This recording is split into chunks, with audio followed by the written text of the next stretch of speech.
In the middle of the night at the fire, a giant bear suddenly attacked men. Two remained sitting until the third weapon rushed to meet him. One of them, despite the fight, calmly tasted meat and remembered how he was once told that the flesh of the monsters is surprisingly delicious. He was shouted, "It is enough to harvest himself. It's time to help." Hero tensed, but for the sake of meat still agreed. The hero came forward, said the magic words, and at the same moment the explosion shook the air. The fiery wave covered the bear. The magic was strange. This is the second enemy who died the same, from the same technique.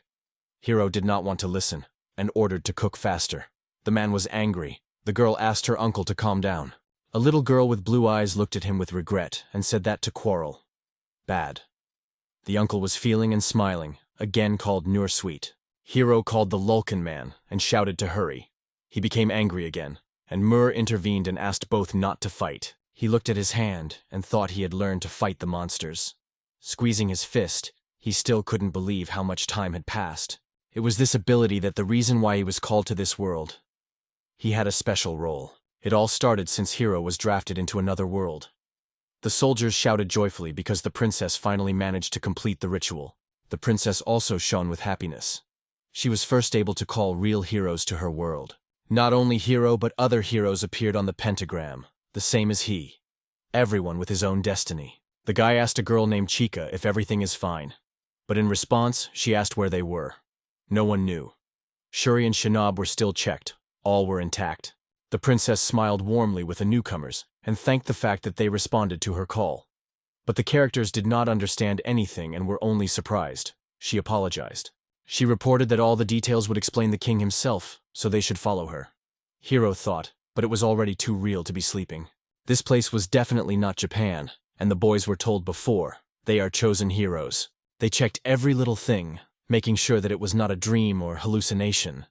Everything was too real. In fact, it was a completely different world, with its laws, creatures, and magic. The residents sincerely congratulated the heroes and thanked for their arrival. They had high hopes for them.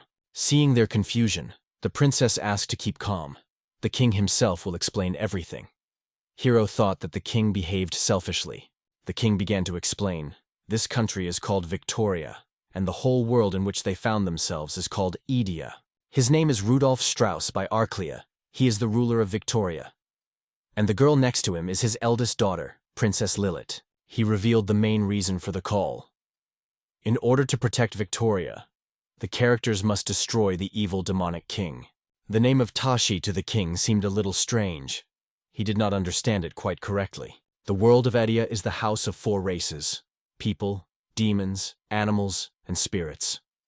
But now, except the spirits, between the rest is a solid enmity. The worst part is that the king of demons seeks to destroy humanity.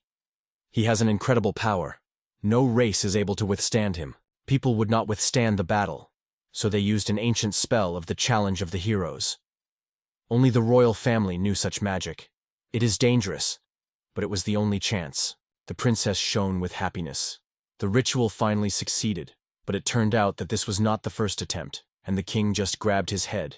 He had 3 daughters.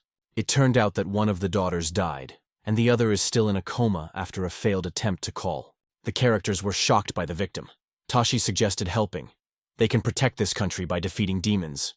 The king confirmed. All 4 heroes are already here. Although it was a little late, the king counted 5 people, but still was convinced that they are all heroes. He asked everyone to check their characteristics in consciousness. The boys tried to cause status, and they were delighted when the interface appeared in the air. The line with the name clearly states, Hero. Another guy discovered his status and smiling said, "That's exactly RPG. Everything is like in the game." All words and symbols were automatically translated into their world for convenient communication. Hero stood aside, and the king asked his status, but the guy stunned everyone.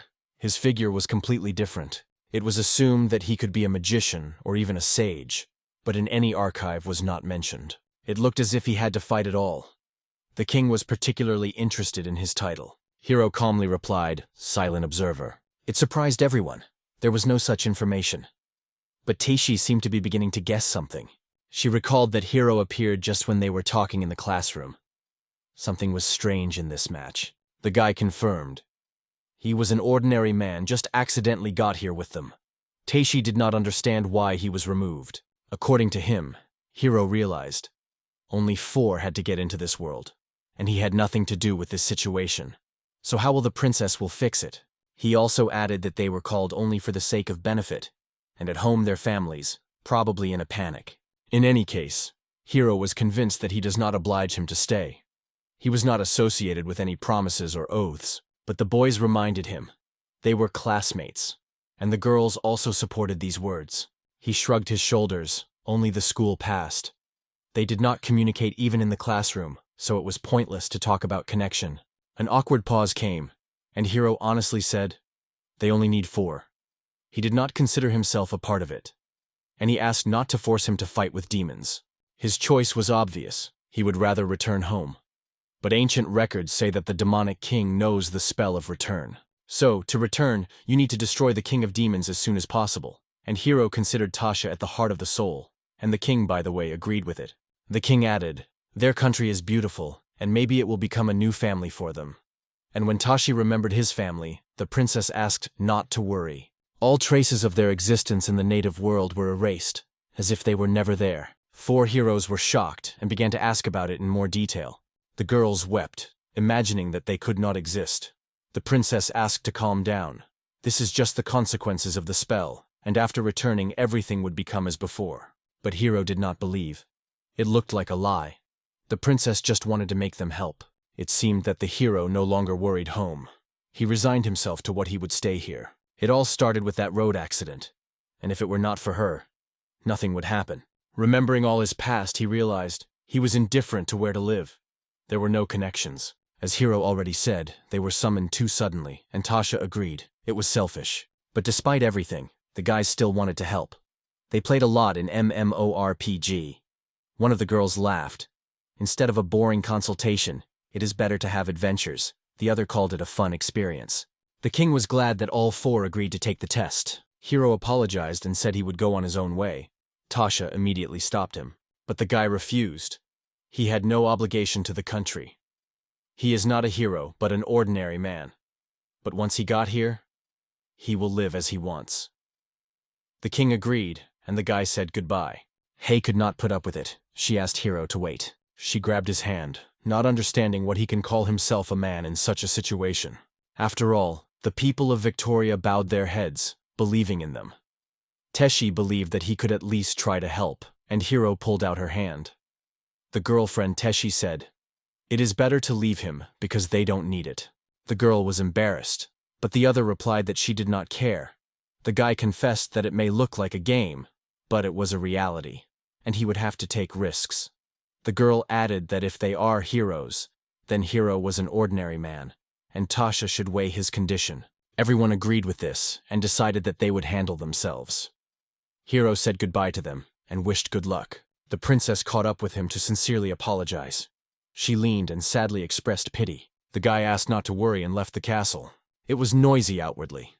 The servants fussed. A mess reigned everywhere. Hiro decided that it is best to start with information, like RPG, intelligence, statistics, world research. After looking at his status, he saw an incomprehensible verbal magic. He did not understand anything, but decided to understand over time. But at first the problem was more important. He urgently needed money. RPG was usually looking for treasures in foreign homes, but it seemed too dangerous. One thing remains: monsters or quests. It was necessary to join the guild. He was not sure whether he had to interfere with the plot. While he thought about it, a mysterious man in the hood approached him. It was an old fortune teller who suggested that he open his fate. The guy turned away immediately, they say. He has no money. But the woman smiled cunningly. She felt that he wanted to ask something. She pointed her finger and stated that Hiro had arrived from another world. This stunned the guy. Such a meeting at the very beginning of the adventure? She confidently assumed his origin, and the guy simply frozen from shock. Such knowledge was frightened. He was called Akamura Hiro, a recluse and a booklord. He came into this world with 4 carefree classmates. All of them became heroes, and called it a silent observer. The fortune teller offered to sit down. In honor of the first arrival, she predicts his fate. Hiro was not interested in this, but he was amazed at her insight. He began to listen more closely. The divination turned out to be magic, so he decided that this is another reason to listen to her. She said his star fate is quite unusual, even strange. Everyone has their stars in the heart. Their color, shape, and radiance depend on the character. But it was dark blue, and restrained the purple flames from the depths. During her life, a woman saw many stars, but so powerful, for the first time. Hiro thought she knew something else about him. She smiled and said that he had already received new wings, strong, wide and warm for anyone who needs them. And those who seek such wings will ever turn to him for advice. But Hiro asked her to stop. He did not need prophecies. He wants to stay alone. The woman reassured, this is just one of the possible ways. The fortune teller seemed that he still wanted to ask something. She considered him special. A person without magic, from another world. Hiro thanked and said goodbye, and she just smiled and said, "Don't thank." She was happy that she finally met a person with a similar light in her heart. It was obvious she first saw such a star. But once, in her youth, she had already met a traveler between the worlds, similar to Hiro. He also had an unusual star similar to a hero. The old woman said she was always in this place and suggested that you need to help. But next time she will have to stroke it, she added with a tricky smile. She acknowledged that a little sly. Hiro thought, remembered something, and sat back. The next meeting remained a little more, so he had one question. The woman smiled. The hero is also not simple. It turned out that in this world there were also guilds, as in the game. As Hiro, he was met by a smiling administrator and thanked for his expectations. She handed him a referral to the first task and returned the multi-passport. Before he leaves, the girl had to give some important reservations. For example, if it cancels the quest for any reason, you will have to pay a fine of 10,000 rijans. She hardly asked not to forget about it. He heard that the currency of this world is almost indistinguishable from Japanese. But with his present wallet, it was cruel. But if you die, the lack of money will be the slightest problem. When the girl asked about the plant of the Laturis, he knew nothing about it. So she reached out to him a book describing this plant. She began to look for something in the encyclopedia, and the hero had already lost his patience. However, she noticed how she read. By the way, books in this world were an opening for him. And if he had money, he would have been hanging in the library for a long time. Before leaving, the girl smiled and wished him caution. Like the status window, information could be called a gesture. It was surprisingly convenient. His first task led to the Izabai Plateau. There, he collected plants, throwing them into the bag. The task was easier than he thought, and the guy opened the status window. It was only necessary to touch the name of the magic, and an explanation appeared with the description of the effect. Other characters could understand it immediately, but he was confused by the damaged inscription. He starred from the stone, thinking about whether to try, and pulled out his hand. The old woman said that the source of magic was blood. So, using a spell, it was necessary to concentrate on its stream. Hiro concentrated energy in the fingertips. He thought about the symbol he had to write and approached the stone to apply it. The surface split. Now it was left to activate the spell. And as soon as he did it, the stone exploded with bright sparks. The guy was amazed. The rock really broke in half. Inspired, he tried another symbol. It was a regeneration. The stone joined again. He thought, this spell looks like clear. Even better than expected. So Hiro learned about his unique magic, without the name mentioned by the old one. It was rare, extremely rare. Constant magic, without exception, was unique. It seems that the old man means that only a few can use such force. It was true. This magic was indeed extremely powerful, but it had only some. One of the reasons. Many of the rulers did not live until the moment to pass it on. People were literally dying as soon as they tried to give it to someone else. It was then that Hiro realized that it was probably that this force caused the death of the first two princesses. Control is important, but knowledge is even more important. They died from the opposite effect. They did not understand what they were dealing with. For example, the old man had fiery magic. Hiro thought that if he mastered both magical power and knowledge, he could become a real magician. He was grateful to the old man for the caution she raised in it. There were still many secrets in magic. The spoiled inscriptions did not help, and the use of it was risks. 2 spells took half of the mana. The body became more difficult. High level of mana is its advantage as a traveler, but uncontrolled use could cost life. His level was only the first. With a full supply of mana, he could use magic 4 times. But then he heard rustling in the bushes. They may have been watching him, and if the king learns about this power, there will be problems. A strange creature, similar to the mucous membrane, has come out of the bushes. The guy could not understand what the monster was. The mucous membrane suddenly jumped and attacked him. Hiro could not imagine that the first battle would be with such a creature. The mucus pushed away from the tree and struck a powerful blow to the stomach. The guy fell, and the flour bag slipped out of his hands. It was really painful, but it lost only 3 units of health. Another 7 such blows are the end. He was not going to give up. He was preparing for a stroke. Avoid another attack, but the mucous membrane pushed from the tree again. At this point, Hiro activated verbal magic. He wrote flame, and the explosion swept everything around. He was stunned. This magic could create something out of nothing. It was a real miracle. He checked the spell range by writing a word on earth. It was time to come back. By the way, at the same time he looked at experience and status. He gained only 2 units of experience. It was not necessary to spend magic. The next time, we'll kill without it. It was his first mucus, but how many dark creatures were waiting ahead? Returning to the city, he ordered the seafood soup at the nearest bar. He finally brought food. The noodles with seafood looked fantastic. Hiro just took the first sip as something slammed in his head. He seemed to be underwater, thinking how many seafood in this broth. However, everything was surprisingly easy, and the soup itself was already tasty. But Hiro decided to try noodles. Only touching the tongue did she give him a kiss. Real fish. Yes, it was a real fish, and the hero was delighted. From such noodles with seafood, it is easy to make. Hiro ate everything to the last drop. The most surprisingly, only 450 rijin. He wanted to order a few more servings. I plan to sell the collected herbs, and tomorrow to take up new things. Thank you to the chefs. He left. His mana recovered completely. The body became incredibly light. He was convinced, food is life. It was time to look for a knight.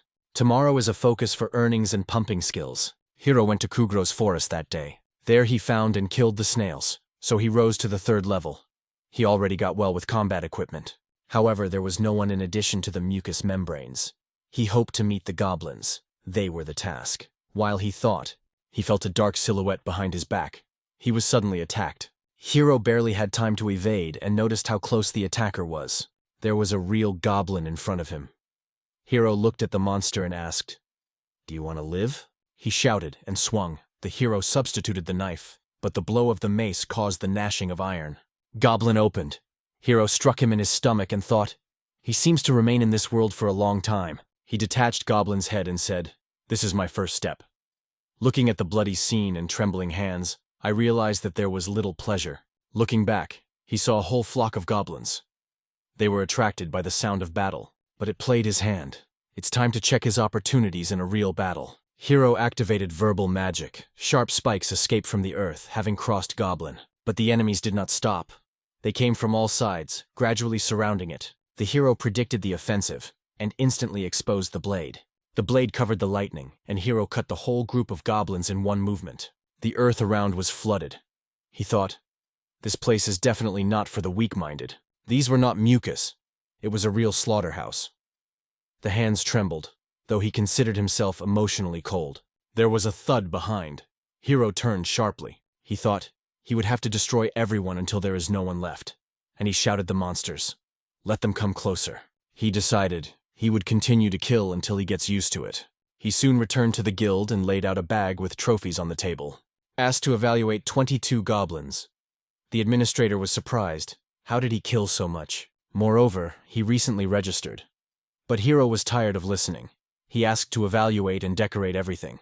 After receiving the coins, he decided now he would be able to buy potions and even good weapons. He found that he could write the word purification, and his clothes became clean. This force was surprisingly convenient. The guy wondered what tasks to take tomorrow. And most importantly, to think of how to fight not only with goblins. He was even curious. Things in this world began to gain momentum. He bought a new weapon, took a task, won monsters, and successfully completed it. Reached level 10 and received a new rank. The administrator was amazed. Only a week has passed, and he has already risen. Another girl acknowledged, though he is a weirdo, but a clearly rising star. One of them smiled, looking after. He was really cool. They assumed that if it goes on, the king is sure to know about him. and perhaps recognizes the hero. But Hero decided, tomorrow he will leave Victoria. Walking through the streets, he noticed the passers-by looked at him. His clothes were really different in this world. He accurately needed armor. He had to have time to the store before going. He was now fully equipped as a real single gap, and thought where to go on. According to Mappa, Hero got a new village. I see. There is still far to the border, so he decided to stop here for the night. Walking the streets, he noticed there were almost no people. As soon as the locals saw the hero, they immediately hid in the houses and closed the door. Travelers seemed to be disliked here. Someone called him from behind. Hero looked back. Before him was a low girl with a ponytail, who suggested that he was an adventurer. Hero did not pay attention, went on. She asked not to ignore her. He thought what the baby was clutching. The girl tightened her leg and shouted so that she did not call her so. She ran after him, trying to find out why he came to the village and asked not to be silent. Hero replied, "It's not her business." Hearing the baby again, the girl was indignant. But for him, it was only a statement of fact. It really is. It seemed to her that he would deliberately tease her. In the end, she shouted, "All the adventures are pathetic failures and worthless." He looked at her strictly. "I am me. I should not be equal with others." From his gaze, the girl was shaking. She said she would not let him get the village. Hero did not understand what it was about. But suddenly something was shaking behind. He looked around and saw a thin guy with a tattoo who threw someone out of the building and threatened with his sword. Hero thought it was a common quarrel, but the girl denied. These are new adventurers who rob the village and take away everything they want. Then he realized the girl is afraid that other travelers will also harm the village. But Hero just went on. She noted that he had a weapon and he could help, but the guy immediately refused. He is not an avenger. If she needs a hero for thank you, let her look for another. Her father approached here. He supported Hero. Fairy tale characters that help for nothing. In such cases, you should go to the guards. He said that the residents themselves are guilty of their safety. They should be removed. If you want help, pay. The girl was offended by Hero and escaped. The father called her, but she did not stop. She ran directly to the robbers, and her father with the guard did not have time to stop and fell to the ground. They realized that they would have to pay someone to save the village. One of the bandits asked his greasy partner how long he would hang here. He went back to the building. There was still food, and his friend was dissatisfied. One of the villagers shouted with a thin and bald groom, "Get out of here, idiots!" One of the attackers decided that the girl wanted to die, and swung his saber. Coco closed her eyes waiting for blood, but suddenly he felt a blow from the blade, and stopped in place. When the girl opened her eyes, Hero stood in front of her. He used the magic of the word to lengthen the weapon. The hero ordered the girl to get up and take advantage of the blow. He thought that the elongation function through verbal magic was very convenient. Coco did not understand why he helped. Hero said, "Because I was paid." The bandit wanted to find out who he was, but Hero rapidly approached the enemy and stated he would crush him instantly. The enemy did not believe in his speed, and fell to the ground. Coco thought that he was dead, but he only lost consciousness. The thick partner heard the roar, came out, and frozen, seeing his beaten friend. Hero asked not to ask questions and hit, but only gnashing. Under the clothes, the enemy had a chain. The hero realized that he had armor. The fat man bounced, angry that the clothes were spoiled. Blossoming with anger, he broke the remains of the shirt. "How did you don my things?" he roared, promising to finish the hero. Hero only pointed to him with his finger, "Turning you into mince." But frankly, he was indifferent. The bald-haired bald mowed and shouted, "Don't call me fat!" Hero evaded and then hit his legs with his sword. There was a death bell. The blow hit the armor. The guy was distracted for a moment, and saw him flying a huge fist. The enemy fiercely beat the earth, but Hero was already behind him. Surprise! He activated magic. The enemy ordered not to move, but here he felt how he was covered by the flame.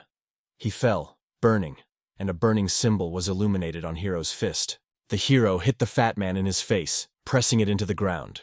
Seeing the victory, the peasants left the home and met Hero with loud applause. He felt his experience growing up.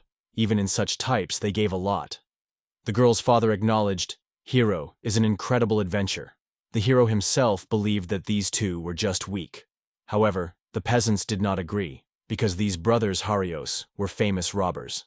While Hero was thinking, he felt a blow in his back. Coco hit him with a fist and exclaimed, "If you were so strong, you had to help immediately." He repeated again, "I'm not working for free." This time the old man asked him, so he helped. In response, Hero lightly split her on her head. The girl grabbed her head, and the guy warned, "For the first time, and the last time."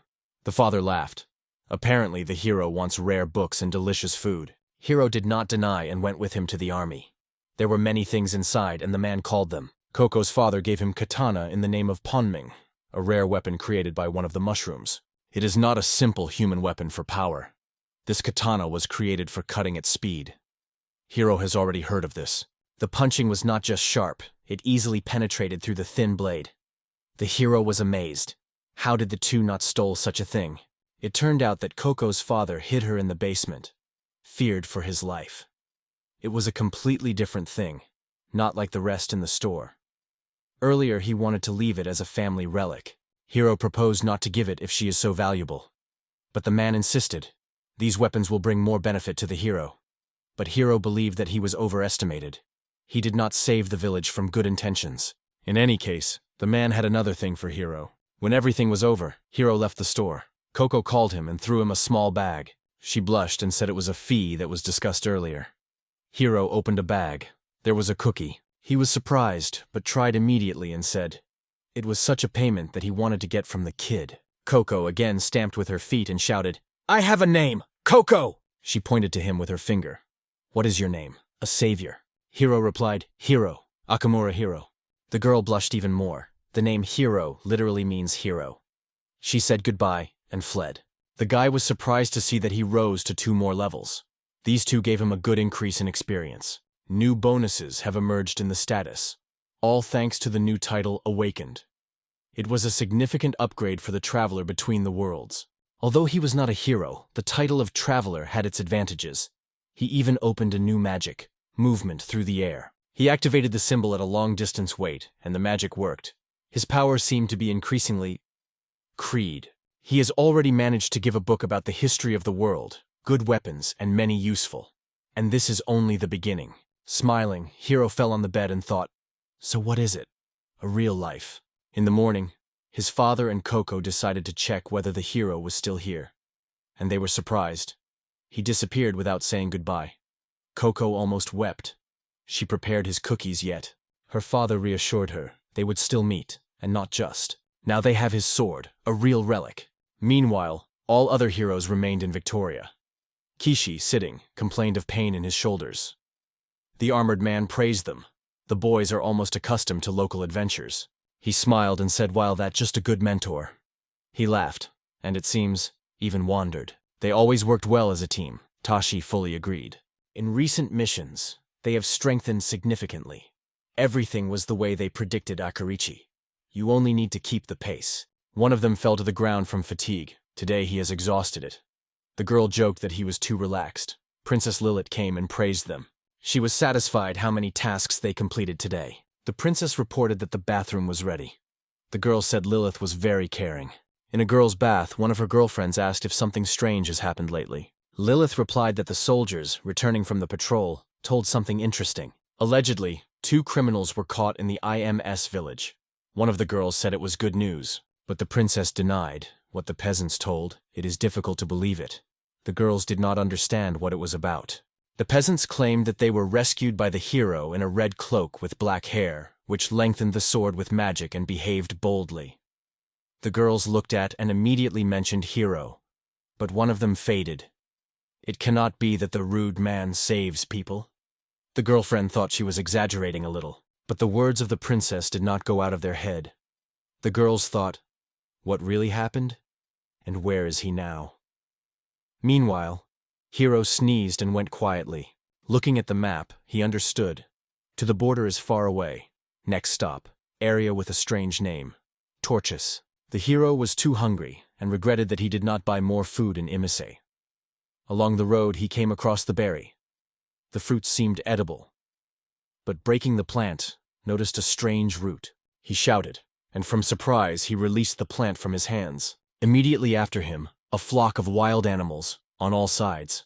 I had to escape, literally swimming in a panic. It was a curse plant. No one would think that she was the same plant of misery. In the guild, he was warned of her. In the Torquem Mountains, this plant attracts trouble. The girl said, "Be careful with the plant." But Hiro did not listen. Now he clearly saw what her action looks like. A sinister cry and a terrible grimace instead of fruits. The guy laughed. This is exactly the bait. It lures all the monsters nearby. And now he had to flee from a flock of crazy creatures. However, he thought, this world is really interesting. Turning to the monsters, Hiro activated the magic of the word, smoke. He may have coped with them, but so many monsters that jumped out of nowhere was scared. But he could escape without difficulty. Yet, he was hungry. And here he caught the incredible smell that came from the forest. Laying the path through the thickets, Hiro came across a fire where the fish was fried. He looked around, no one. His stomach was loudly reminded of himself. He had already reached out to the fish, when a stranger suddenly attacked him, pulled away from food, and set his sword. To steal food in the great Arnold, it is imperative. He shouted and demanded a name. Hiro, tired, only muttered that he is not a man. He asked to share fish because it was hungry, but he ordered to remain silent and ask nothing. "How did you bring you up?" the man shouted. Hiro replied sharply, "I'm already full of you." Arnold was angry even when he was called old. Their quarrel was interrupted by the appearance of a little girl who ran out of the bushes and shouted, "Uncle!" It was a girl with cat ears. She stuck her hands excitedly and asked if she was all right. Arnold replied, "Muir, wait a little. I have to give this brag a lesson," and already lifted his fist with the intention of teaching love. He looked ominously at the girl, which made her even more frightened. Hiro agreed with him, although Arnold did not understand what was the point. Hiro just asked not to pick up everything, but to share at least a little. But Arnold was angry again. "You have not been taught how to talk to people?" Hiro did not understand what the problem was. Arnold only warned that he was no longer going to concede. He swung against the hero, saying that he was not in that position to demand something. Hiro noticed. This man is quite skilled. Arnold grabbed the sword. Hiro was already ready to pull katana from the vagina. But as soon as they started the fight, a cry of Muir came behind. The girl was attacked by a giant bear. She fell from fear. The bear has almost grabbed her, but Arnold ran out and distracted a monster with a huge paw. He asked the girl if everything was fine. The Muir looked at her uncle. Arnold ordered her to flee, but she pointed forward. Something was coming. The man could not understand what was happening. Where did so many bears come from? A whole flock of gigantic bears was ready to attract. Arnold wanted to use power, but then he could suffer a Muir, and he could not allow it. In the meantime, Hiro pointed at the fire. "I wanted to make sure that there was only fish." Arnold did not understand what he was leading to, and said, "Yes, there is only fish, but it changes nothing." He thought that Hiro was joking, until he saw that the fire was destroyed by fragments of cut-off limbs. Arnold repelled the beats of the bear and wondered, how could such a trap be here? He was difficult, and Hiro wished him good luck. But Arnold urged not to go and help with the bears. One, he will definitely not cope. But Hiro refused. "Don't make me laugh. I don't work for just like that." And yet, Arnold could not restrain 4 bears. So he decided to get a trump card. Said he would use the last argument. Hiro didn't understand what he was in mind. Arnold explained. "Premium meat. Its taste is divine, melting in the mouth." It was interested in the hero. Hiro wanted to make sure he was not deceived. Arnold swore, not capable of lying. But while they were talking, the bear had already grabbed the Muir and opened his mouth. The hero activated the magic of body paralysis. The bear released the girl. It began to fall from great height, and Arnold did not have time to pick it up. Muir almost hit the ground, but Hiro managed to catch her. Everyone looked at the hero in silence. And Hiro said that if this had the strength to stand, let him get out of him. Otherwise it will remain in a very position. He pulled katana and asked Arnold to collect bears in one pile. He is not delighted, but he agreed. Hiro warned, "If you do not want to hit, better indentations." Arnold focused on his sword, creating a whirlwind around the blade. It was an explosive Kigeva storm of wind. It struck the beasts. Hiro thought, the technique is not bad, but it's not like magic. Arnold asked if the bears were in the air. "On the contrary," Hiro replied, lengthened the magic of the word. He strung the bears like barbecues, and smiled. One giant skewers from barber bears, and threw carcasses to the ground. It was this action that he was waiting for, katana passing almost like a tofu. Arnold wanted to find out how he rescued Muir, but Hiro recalled, "First, it is better to take care of her condition." They called the girl. and the Muir looked carefully from the rock. Arnold immediately rushed to her, making sure she was not injured. She sat down on the ground with relief, but Hero immediately reminded, "It's time to fulfill the promise." Arnold forgot her for a moment. The tension increased. The hero grabbed katana. "What is the other promise?" Arnold asked. Hero became angry. "Meat." Arnold just smiled. "But I joked." He apologized to Muir. He did not want to force her to eat meat here. But she smiled. "Everything is well. Moreover, it's delicious with you." Arnold was delighted. Hugged the girl. "You are wonderful." Hero did not want to look at tears and recalled, he is in fact hungry. He replied, "Now everything will be." When the meat was fried, Arnold handed him a plate, and Hero started eating instantly. He was delighted. The meat was melting on the tongue, disappearing without a trace, and the sour sauce gave taste even more tenderness. He almost cried, said that it was worth the bears. It was the fate of the sea dog, the most delicious part of the beast. Arnold agreed. The sauce is divine. The hero was surprised that the girl did it. Muir explained that it is a special sauce of the fruit of the altar tree. Hero smiled and praised the servant for his work. Arnold agreed, and then he turned sharply. "A minute? Who did you call it a servant?" When everyone was ate, they threw plates into the river, and Arnold finally asked, "What is your name?" Hero decided to introduce himself first, and Arnold was just wrapped in, "You seem just a strange." The man introduced himself. He is an adventurer, and in combination with a chef. Now Hero realized where he had so much meat. Muir also smiled and said that her name is a measure. The hero immediately thought that she was abducted, but Arnold denied it. A measure was from one village that he just passed, and he decided that she would be with him now. Whether it is a daughter or a helper, he was indifferent. The main thing is that she is now. Arnold said, "Hero, they have their circumstances and do not climb." But instead he wanted to learn more about the hero himself. He corrected the glasses and said that he was an adventurer and an avid reader. But Arnold immediately noted, reading is not a job, but a hobby. At that moment, the Muir laughed, and it knocked down Arnold from the pantelic. Hero jokingly called Muir little, and Arnold was angry. "Repeat again." But the girl stated that she was already 12. She is no longer a baby. She even said she could have a baby. But Muir was embarrassed not to say such things aloud. The hero looked closely at her. She blushed. It may not be as simple as it seems. Arnold agreed with that. And indeed, anyone would be confused, seeing a thief with bad manners and even worse. Hero reached for katana, the thought of how Arnold would become a rust on the blade. "If you have already come together, do it," Arnold threw. Hero decided that he would even eat crumbs for Muir, and this is a complete loss of dignity. Arnold explained that it is just such a joke. Among breeders of animals is now fashionable. Hero did not understand where he knew it, and reached for the sword again. But the hero pointed to the girl. Her tail got out of her clothes. Muir jumped and apologized. Forgot that her ears under the hat were still visible. "This is one of the signs of animal." Arnold agreed. Yes, she is a native, but Muir did nothing wrong. Arnold bowed to the hero, and asked not to tell anyone. But Hero did not sincerely understand why he was talking about it at all. He is indifferent. She or man, she or man. To worry about such little things is not his style. It is better to read a good book or eat something delicious. It is much more important to him. Arnold laughed aloud. Hero sighed. "Don't laugh like that, because I will get katana." Arnold smiled. It is nice to know that there are still people like him. He was also a beastie, and soon they returned to the mainland of animals, the one who is abroad. Hero closed the book and thought. Arnold suggested that the hero probably wondered why he had no ears like Muir. Actually, Hero was not too interested in details. But Arnold sat on a stone and said, "If it is interesting, he can tell, because in this story there are people." It turned out that his beastie ears were stolen when he was a slave. Hero has never heard of that. Arnold noted that in his generation they were no longer talked about it, because officially cancelled slavery. Once upon a time, when the fences did not have power or titles, people created a slavery system to oppress them. Children stole and put a magical label, resistance, and she caused terrible pain. Before sale, they were cut off their ears. He also had an unpleasant story associated with it. Now his ears are prostheses.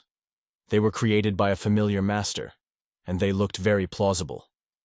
Arnold hid his true essence on the human continent. When Hero heard that the label had disappeared, he suggested. He was able to escape, and the sign was easily erased. But Arnold explained, the label disappears automatically, only after the death of the owner. Hiro thought that Arnold had killed him, but he was wrong. They were saved by a good man. At some point, Arnold felt a threat from Hiro. He said, if he was in his place, he would have been avenged for people in the most sophisticated way. And added, you became scary. But for Arnold it was the most important thing, that Muir was happy. He gently ran a hand on her hair.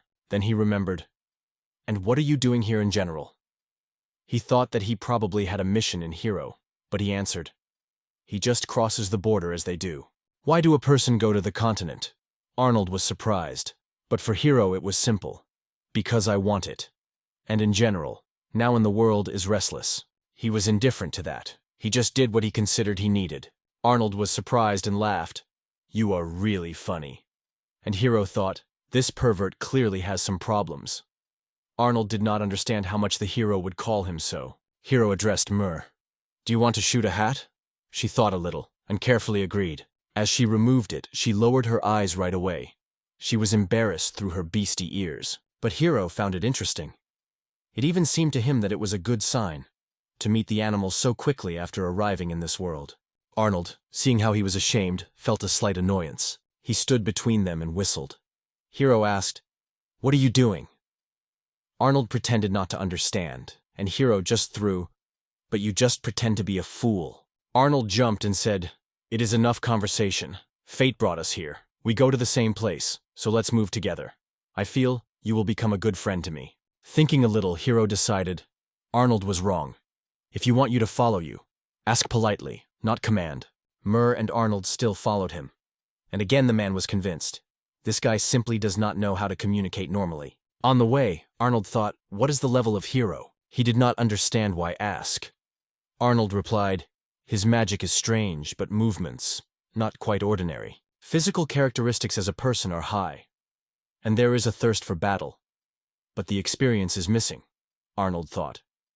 Hiro decided that this grandfather has a good eye. He asked his level in response. He answered, 31. Hiro's secret used the magic of peeping, checked, and for sure, did not lie. Arnold has 31 levels, Hiro has only 13. He also noticed that they had quite ordinary titles like the one who burns his soul. But at the same time, special techniques, similar to combat, but not magical. True masters. Hiro replied that he had 23 level and thought, 2 could still be trusted. It will be interesting to travel with them.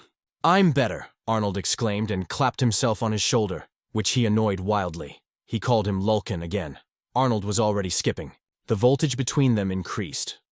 Arnold thought that the guy just does not want to admit defeat. Hiro was challenging. Let's check. Muir interrupted their altercation and said to her uncle, let's go. The village should be on the other side. Hiro thought that the old man was evading the duel. The smile appeared on his face. Arnold was angry. He turned, showed him a timer and said, this time, I win.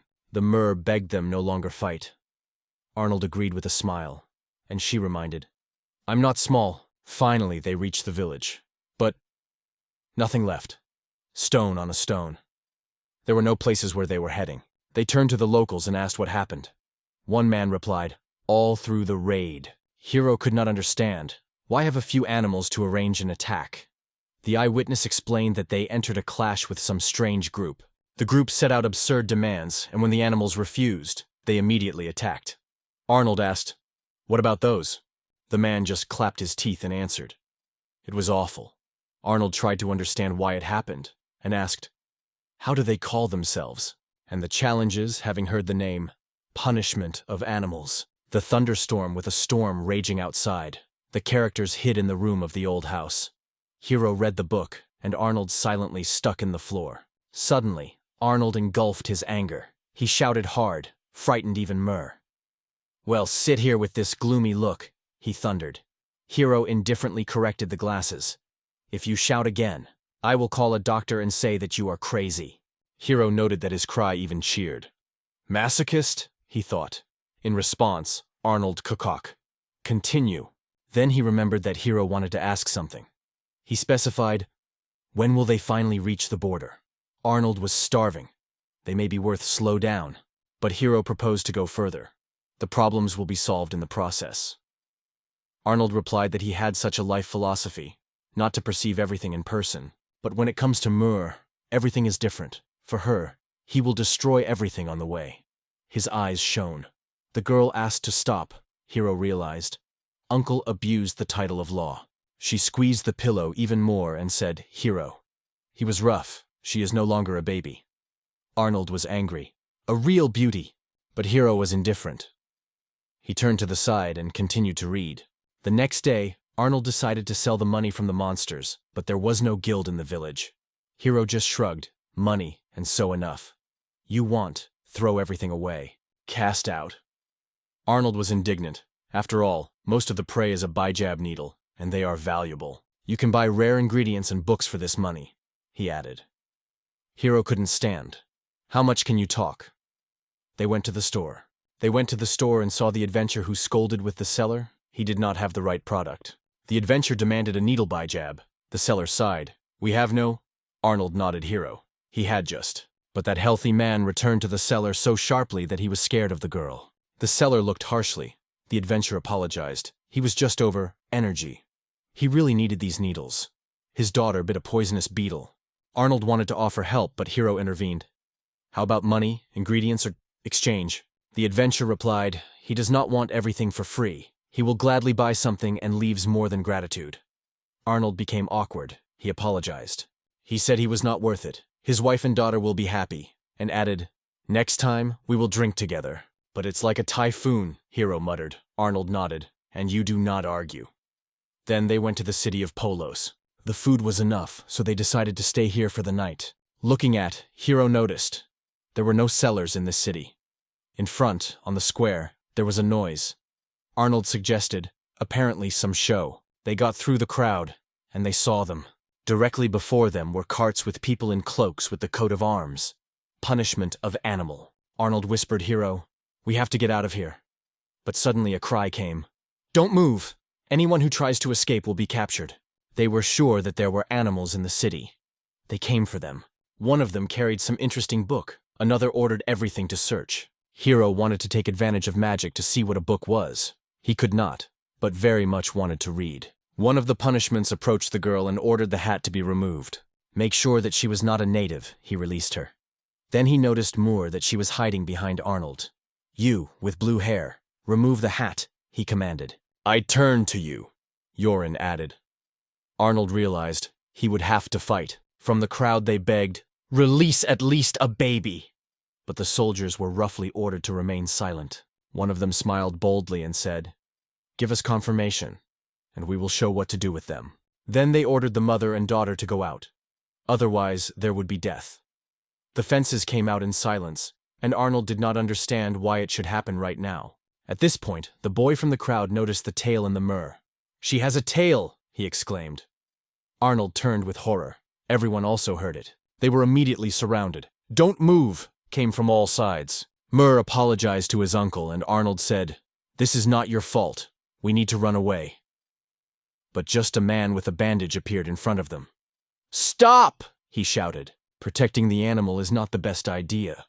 You want to die is your choice, he added cold. It was their leader, stronger. Hero was confused, and Arnold seems to have not yet understood who he was dealing with. But it was clear.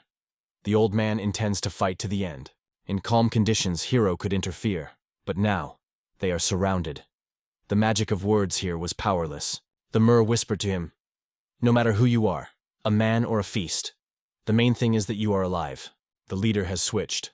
There are little animals, but they need to be hated no less than demons. They are disgusting in nature. Arnold it proved. He broke. He snatched the sword and shouted to stop this loaf. The leader beat the blow. Arnold threw my teeth. I never forgive you. But suddenly he was paralyzed by the cry of Muir. He turned. 2 men grabbed her. Don't move, they robbed. But she burst out and called her uncle. Arnold ordered her to let her go. The enemy took advantage of the moment. A blow to the head, and Arnold fell. The leader is cold. In vain you just threw away your life. Even if you are a man. Arnold could not interfere as the figure disappeared in the distance. He was thrown into the cage with his mother and daughter. He lay on the ground, hit it with his palm, and whispered to these people with hatred. He lifted his hat and looked after those who walked. He was clearly disgusting this soulless attitude towards them. Hero was shocked. He woke up only 2 hours. The hero said, "You have stopped. They have long gone." He noticed the Arnold goes to the door. "Where are you?" And so it was clear. He was going to save Muir. If only 2 hours have passed, they are not far. If you look everywhere, he will find it. But Hero believed, this is not the most effective plan. He grabbed the guy for clothes, suspecting that there is another plan. Hero asked to release first, and then hit him with his fist in his stomach. Arnold was swollen. He wanted to show that you would not go far with this approach. There was an understanding in Arnold. But despite the pain, he could not calm down because Muir was in danger. Hero tried to comfort him. "Calm down, okay?" Arnold sighed with relief and hugged Hero by his shoulders. He clenched his teeth. "You will come up again. I'll rub you." There were rumors that these people here meet someone. They stopped in the east of the city. Maybe they are waiting for someone who has not yet appeared. Arnold wanted to go there, and Hero stopped him. He thought that the guy would help, but he just shrugged. "I'm not like that. I'm just interested in their group." "Why then at all?" Arnold began. Hero recalled, "You pulled me like a frog even here. I could not go. And yet, I gave you valuable information. How are you going to thank now?" Arnold fell on the wall. "Good. Listen carefully. Their organization is called the Cage of Seven. They either expel the animal from the continent or turn into slaves. They patrol the territories, and if they hear the smell of the beast, they will act rigidly. Arnold himself once came to them. He was only 4 at the time. All these people are strong, because they have to fight with those who physically exceeds an ordinary person." Arnold asked Hero in surprise, "You are usually indifferent to others. What was interested this time?" "People are still uninteresting, but the book," Hero replied. Arnold did not understand what it was about. Hero explained, "There was a book in that conduct, but he did not see the name. These people seem to have picked it up through the continent. He wants to see her closer. Arnold has already asked for permission to go." Hero wondered if they could go separately, because these people could have information about the animal continent. Arnold was well prepared, but if you do not rush, someone will read that book earlier. He looked at Hero, who pretended to be thought. You can help them and steal a book under a noise, he thought. Once people are hunting for animals, then conscience is pure. Hero was the first to leave the room and suggested Arnold to steal the book. But he recalled, "First you need to save the Muir." She was sitting in a draw and softly sobbing. "Why I only constantly create problems for him." "Forgive me, uncle," she thought. It seemed to her. Without her, it would be better. Next to the little girl asked her mom, "We will die here?" She also cried. She did not believe that the animal were bad. They just looked different. The mother hugged her daughter Yuri and whispered, "It's all my fault. If I did not insist, go to the city." The mother sighed and looked at Muir. "Excuse me that you were drawn." The girl also looked at the Muir through tears. "Sorry, please." Muir closed her eyes. She decided, it is impossible to cry now. She needs to thank her uncle for everything.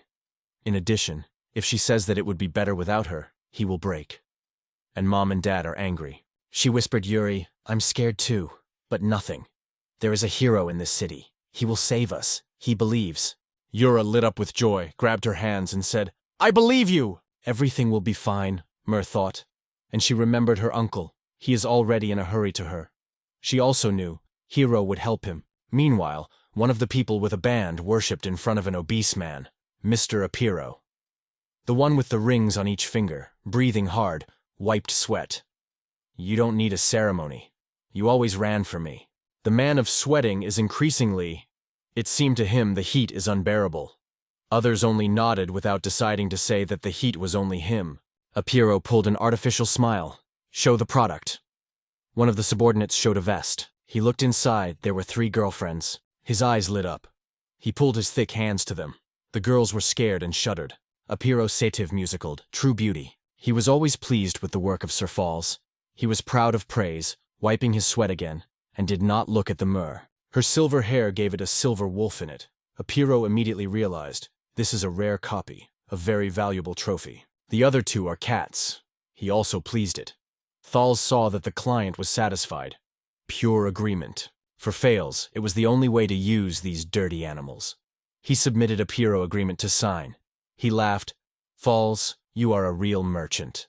And he agreed to confirm the purchase through his servant. But suddenly the paper broke out with the deal and burned it directly. Everyone looked at the fire in confusion, not understanding what happened. And Hero whispered Arnold, "Time to act." He strongly shouted, "To stand." He sent a sword to the leader. "I take Muir." The girls looked out of the passage, and the Muir rejoiced, seeing her uncle alive. Arnold could not hold back a smile. One of the punishments pulled the sword. I said, "Appreciate life." But Arnold suddenly turned his back, which surprised Falsa. He showed him the tail. "Look carefully." The crowd froze. No one realized that Arnold himself was a fee. How is it possible? He had no ears. Falsa was surprised. Arnold replied, "They were cut off by people." And he broke his dentures. The attention of the enemies was captured. This was what it was necessary. Hero mentally praised Arnold. Everything went according to plan. He imposed the magic of invisibility. Finally, he got to the same book with books. There were many treasures. Gourmet travel, magical structures, better in the world, and another strange book called Girls with Giant Troubles. He rejected the latter.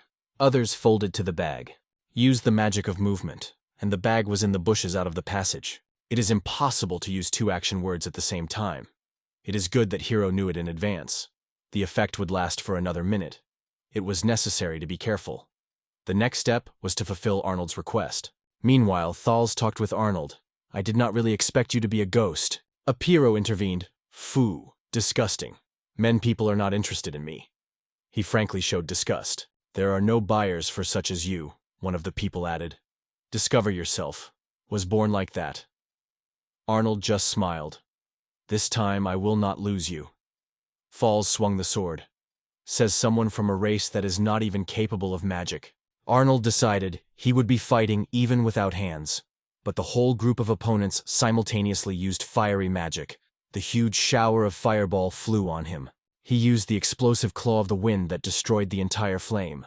The leader just smiled. "Well, but Arnold will not last long." But Arnold rushed directly at him. A laughing appeared on the face of the leader. "Well, try."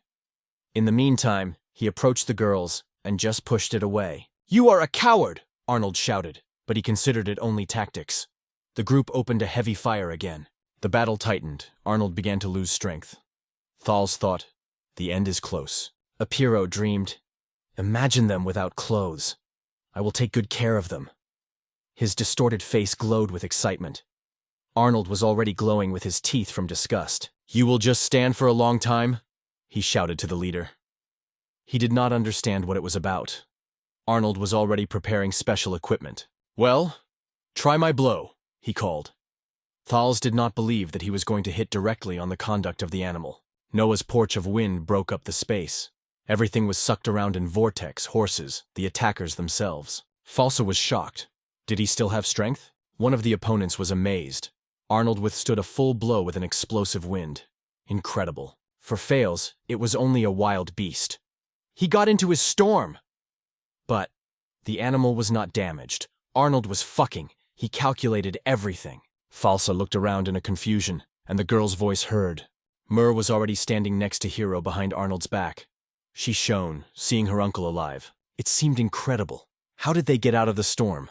And for the first time, Thals noticed Hero, a guy in glasses. He did not understand anything, too. But I decided they would discuss it later. The leader group was completely defeated. The formation is destroyed. Only Falsa, the last bastion of evil, remained. "Your power will not be enough even for me," he scolded. Arnold did not understand. Where is this monster such a thirst for murder? And then Muir appeared before Arnold. She covered him with her body. "Now, my turn to protect you, uncle." Falls glowed with his teeth and nodded his head. One side of the animal annoyed him to rabies. He called them demons and remembered that they also drove his client. "I will kill you all," he was crying. He activated a fire charge. Arnold picked up his Muir in his hand, and the jump evaded the explosion. Did these animals be able to avoid blowing? The enemy was surprised. Hero looked on the side. This type was clearly difficult. Activated the magic of the peeping. Falsa level, 58. His magic attribute is fire.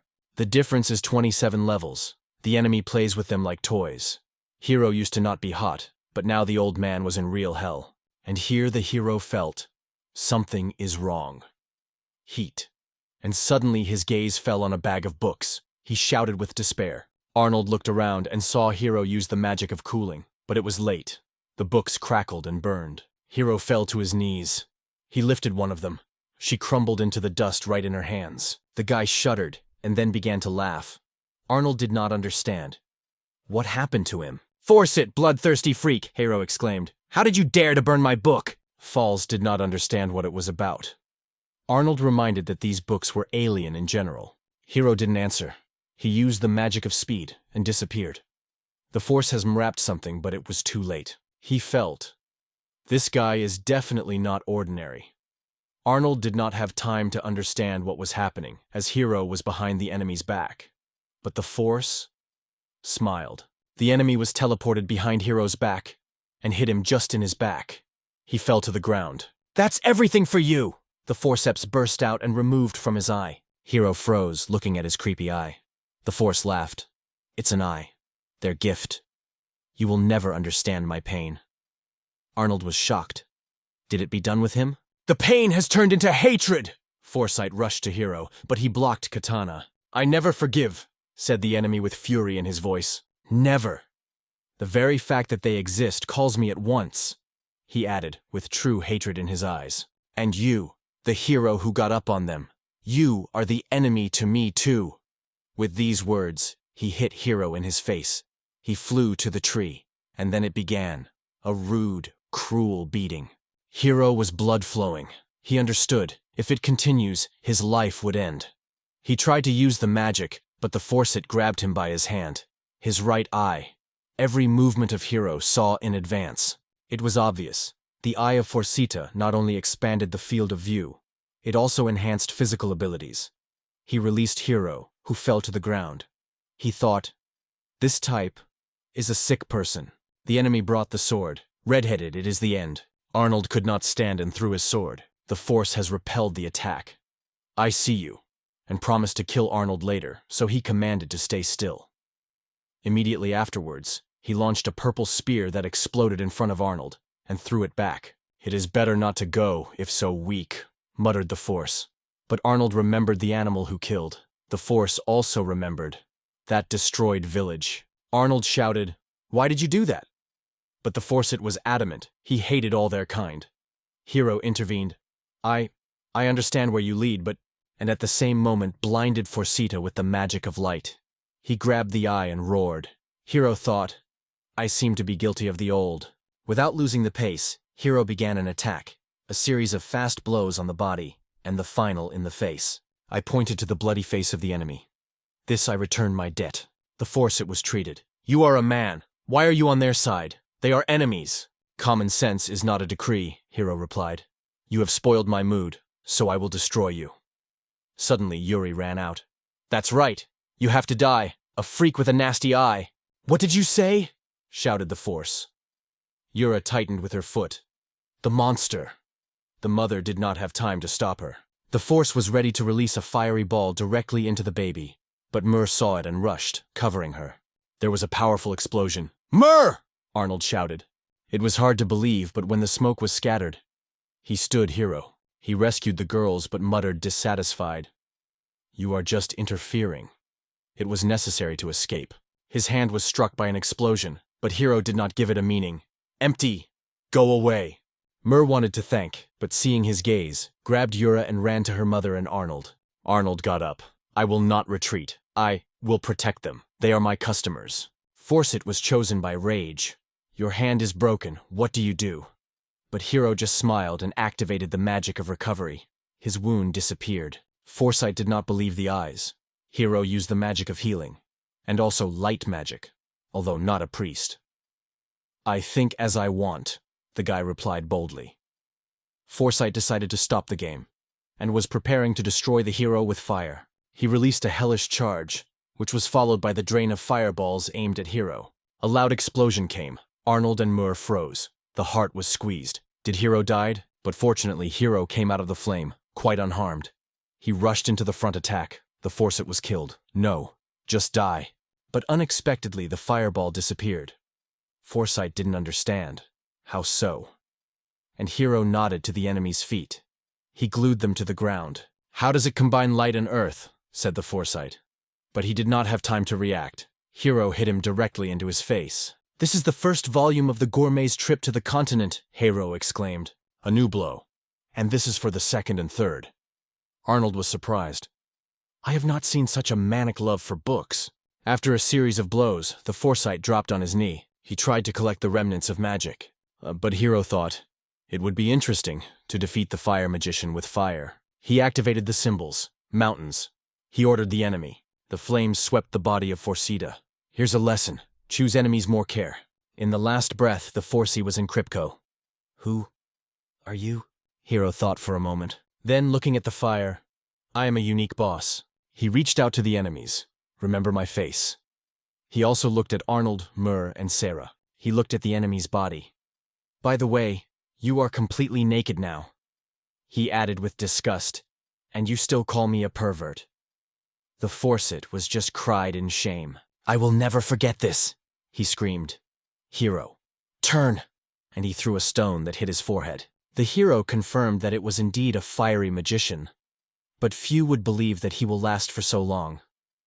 This is probably why that man with the coat of arms had such amazing resistance to flames. Hero advised, we go to the city until the Zivacs ran. Everyone agreed. The mother with tears in her eyes thanked for the rescue. What can we thank? She asked. Hero just waved his hand. Nothing needs. This is part of my order. Arnold thanked him sincerely, but it was more important to Hero. The exquisite ingredient he had never forgotten. Arnold thought, who are you, Hero? After all, everything would end tragically. Meanwhile, the guy used a bee writing. It was stated, the hero has an extraordinary physical strength for man. But Arnold did not understand what nonsense he writes when he activates magic. It is necessary to ask him somehow, he decided. They have already forgotten about Apiro, who is hard to come to them, grunting, you will not go anywhere. The cage of the animal will have reinforced, but I'll give you the last chance. He rolled, asked for the last service that was obvious. Give me girls. I want to enjoy them completely, especially this ugly animal. He smiled with the rot in his voice, but suddenly, the shadow looked over his head. He looked around, and everyone saw Raula. The mighty man lifted Apiro by his neck. Listen carefully. She is my wife, and the girl is my daughter. And he sent Fat to flight. Everyone just got caught. No one expected such a turn. It all started a few weeks ago when the wounded Raoul wandered the forest and fainted near the hut. When he came to his senses, heard the girl's voice. Mom, will he live? We did everything we could, she replied. He opened his eyes. There was a charming woman and a sweet girl. He blushed. And I realized that he had gone. They were in love and married. It turned out she was a widow. Arnold could not believe that someone made her an offer after one look. The myrrh was red and covered her eyes. Raoul was happy that all goals. And Eurus exclaimed, the hero saved us. You see, I said he would come, the girl proudly added. Smiling, she ran to Uncle. Thank you. But the hero was you, not Hero. Raoul sincerely thanked three. I will never forget it. What is your name? Arnold was proudly introduced. Then he looked at Hero. And this socially inadequate hero. He looked away. This is not the impression I wanted to make. Eurus almost fell on her knees. Thank you, Uncle. And you, Hero. Hero said he was still young, though Muir also called him his grandfather. The hero himself thought, no, I'm really old, in my soul, and laughed with Raoul. Suddenly they heard a strange sound. Everyone looked around, alert. And Hero, as if nothing was, said, I'm just very hungry. Raoul's wife rolled his sleeves. Then I will show what he is capable of. It was her way to thank. She called her daughter, and Muir immediately announced to help. But Arnold was unable to sit away. The chef also had to act. Raoul, meanwhile, decided it is time to go to the patrol. Meanwhile, the girls in the castle discussed that guy in a red cloak, saved the nasty, heroically. But judging by the description, he was very reminiscent of Hero Zanuda. One of them assured, no, such abomination cannot be a hero. She also destroys animals, the girlfriend hinted. Are you just in love with him? No, laughed. Who could love him at all? However, one of the girls thought, and suddenly, it was really he? They were still a couple of jokes about manga and dumb harems. Meanwhile, Hiro sat at the table in hypnosis, looking at the dish. Prepared tender meat of a pike with prunes and orc fruit sauce. Before that, the sweet salted rice of tango with fruit pieces. And meat. It was soft like a pillow. The food was cooked so much that it was possible to eat well. Arnold had already kept a spoon in combat readiness. Thank you for the dish, said the hero and plunged. Raoul warned Arnold. Just look, don't eat everything. Looking at Yuri and Muir, Raoul whispered, They are real angels. Arnold replied, No. For me, she is the only angel. The mother reassured men, without unnecessary emotions. They are just sweet. But they have already turned it into a battle of cute compliments. Eurus announced, I am strong and cool. Maybe you will become my bride, someone said jokingly. But Muir was ashamed. Too early. And Eurus proudly, I am my mother's daughter. When I grow up, I will be beautiful too. Muir blushed even more. Yuri, weigh the words. Raoul asked Arnold how to save a daughter from annoying guys. He laughed. Don't worry, we will soon move on and it will be safe. Hiro sighed. Anyone who has to worry is you. You travel with me. Arnold even envied him a little. Hiro, by the way, was still sad for the book, but everything compensated for the food. Everyone gathered on the road. Arnold and Muir waved Raoul's family for goodbye. Raoul approached Hiro again. Do you really go with them? The guy did not quite understand the question. Raoul explained. The cage of the animal is now interested in you. They can catch up. If attacked on the border, it will be a real problem. Through us, you got into this story, Arnold added. He was really ashamed. But for Hiro, it didn't matter. He was not used to blaming others for the decisions he made himself. In addition, he predicted the possibility of persecution in advance. He earlier warned Arnold about the risks of travel to the border. And if he wants to pay for help, this trip will be the best salary. Arnold, these words stunned. He just smiled and looked at Hiro on the side. There were no words. And the hero did not understand that it was a snot, and just said, They have already gone. For Arnold, it was also more like debt, retaliation. They had to disperse only when they become equal. The journey will definitely not be boring. Meanwhile, Muir approached Hiro and bowed low, lowering her ears. She wanted to apologize for everything that had happened. She also sincerely thanked him for salvation. But Hiro just waved his hand. Don't worry, the main thing, that he turned her hat. He gently got him out of his pocket and put on her head. The Muir panicized, not knowing how to thank. But Hiro also forgot what he wanted to say, so he stood on one knee and pushed her finger in his forehead. If you worry, he said, just become stronger. Muir tilted her head, hiding behind her hat. Arnold seemed that she did not see anything from him. But he did not have time. Hiro was already hurrying them on the road. And he called him Lulik's grandfather, which he took him again. Arnold was angry. Contact already! Muir laughed and ran for Hiro. Everyone felt, it will be fun. Their path led to the Horny Mountains, where hot springs were waiting for them. Arnold was delighted, seeing Muir in a swimsuit. My angel, he exclaimed enthusiastically. She is shyly. Don't look so at me. But they did not have time to relax. There was a gurgle from the water. They saw someone's body. It was clearly someone in the water, and they rushed to pull a stranger. Only Hiro did not even move. He looked tired sideways. When the body was returned, it turned out that it was a girl with quite lush shapes. Muir sighed enviously, because she was flat as a kettle. Arnold poked his finger in the cheek of a stranger. Hey, wake up! Diam! Cried Muir. Hiro thought, it seems that a crime is committed right in broad daylight. Arnold sweat and began to justify. But the cheek is just gentle. That is, it is. Slide already. Hiro grunted. Your excuse only aggravate the situation. Arnold tried to explain Muir that it was not what she thought. But when he reached out, the girl bit him. Having come to her senses, she apologized. Oh, I bit you? She realized that before her Hiro, but he replied, Do not call me so home. She introduced, My name is Arethe. But you can just call Juice. The girl was gaping to the ground. I'm hungry. Hero looked at the Muir. If you are so hungry, we can hung the crab cow on the way. Muir got up. Are they delicious? Arnold smiled. Exquisite. You do not know what you lose. The girl was already in business. During the trip, everyone was curious. Why you travel one? She turned out to be looking for a master who created her weapon. Muir thought that it was a dagger, but he transformed into a spear. Its name is Victory Bone. Muir was shocked. It's incredible! The girl exclaimed enthusiastically. Who created this thing? My dad, the juice just replied. She showed her hands. That's what he was. Arnold guessed. Her father is a beast. But where he was, he had no idea. Is that exactly your parents? Someone was surprised. After all, she does not look like an animal. But the girl denied. We are related to blood. Muir suggested that the juice is a semi-crop. But the girl did not know the word and asked, Is this delicious?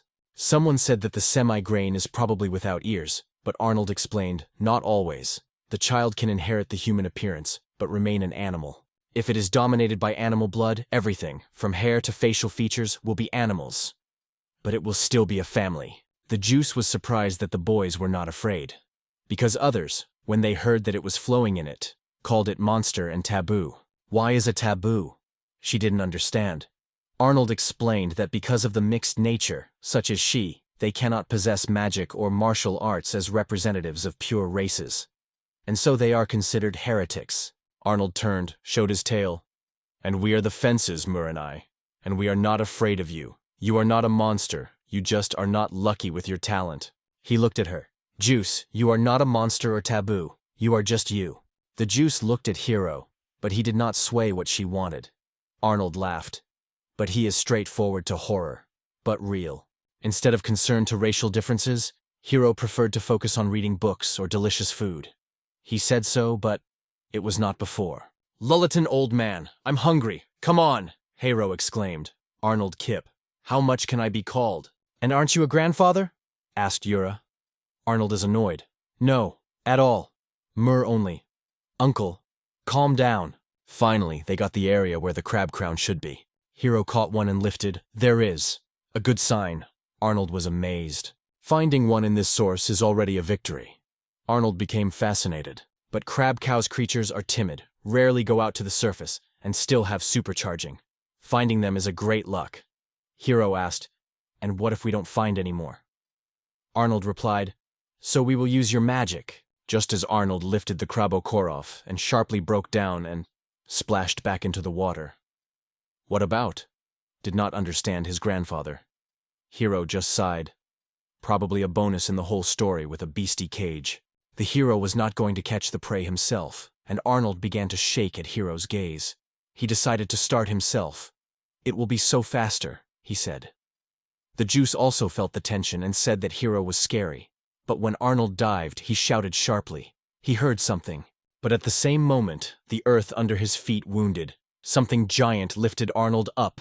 It seems to be the leader of the Crabo Shorts, Arnold shouted. Hero did not understand, but Arnold explained.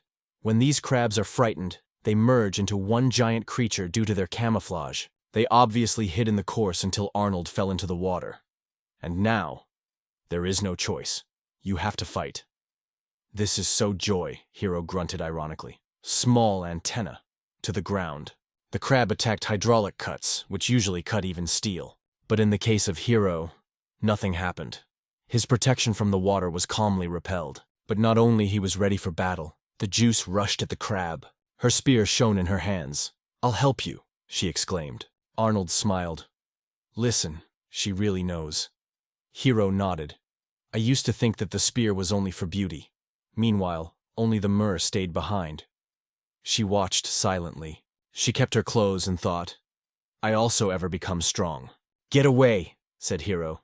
I'm finished now. And he wrote a magical word to pour a crab with oil. Thanks to parallel writing, it could create several effects at a time. Everything flashed. Vi, Juice, was amazed. Hero could use fiery magic without saying a single word. What is the characters? I don't understand anything, Arnold grunted. This is some unique magic. You're just incredible, cried Vi. But here, felt a familiar smell. Is it oil? She asked. Arnold nodded. A good job that she noticed herself. From a dog race. And I didn't feel. And you? Who is your father? I don't know, Vi replied. But Arnold was disturbing something. Because among the current races, there should be those who have the best sense of dog. If it is not a dog, then there is another race, similar.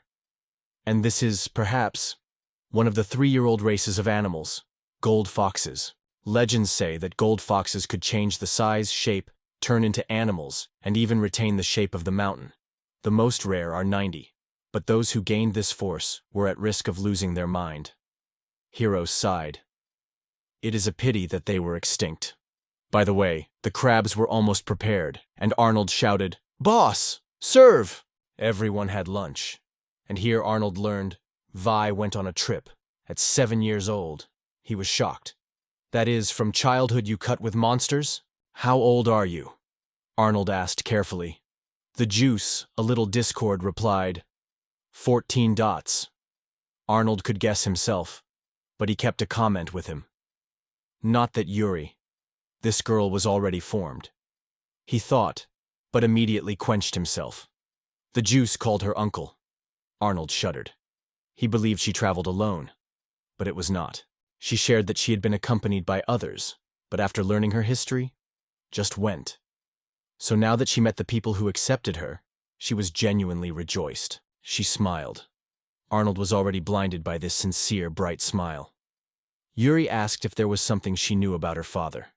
The answer was simple, a spear, and one sentence of the mother before death. Father left us to protect you, the mother said.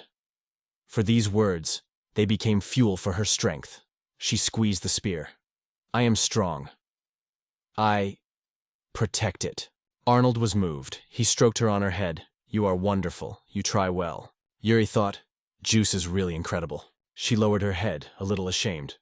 Hero asked Arnold in surprise, Why did you do it? But the girl whispered something and did not lift her eyes.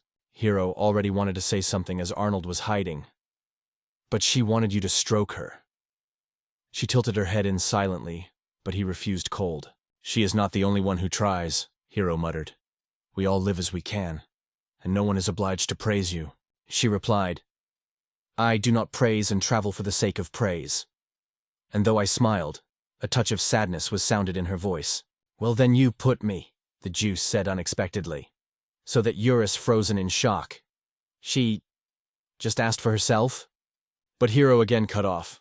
I will never stroke someone for no reason. And if I will do something important, something, okay? Asked the Juice with hope. She glowed with her eyes full of determination. Hero only sighed, tired.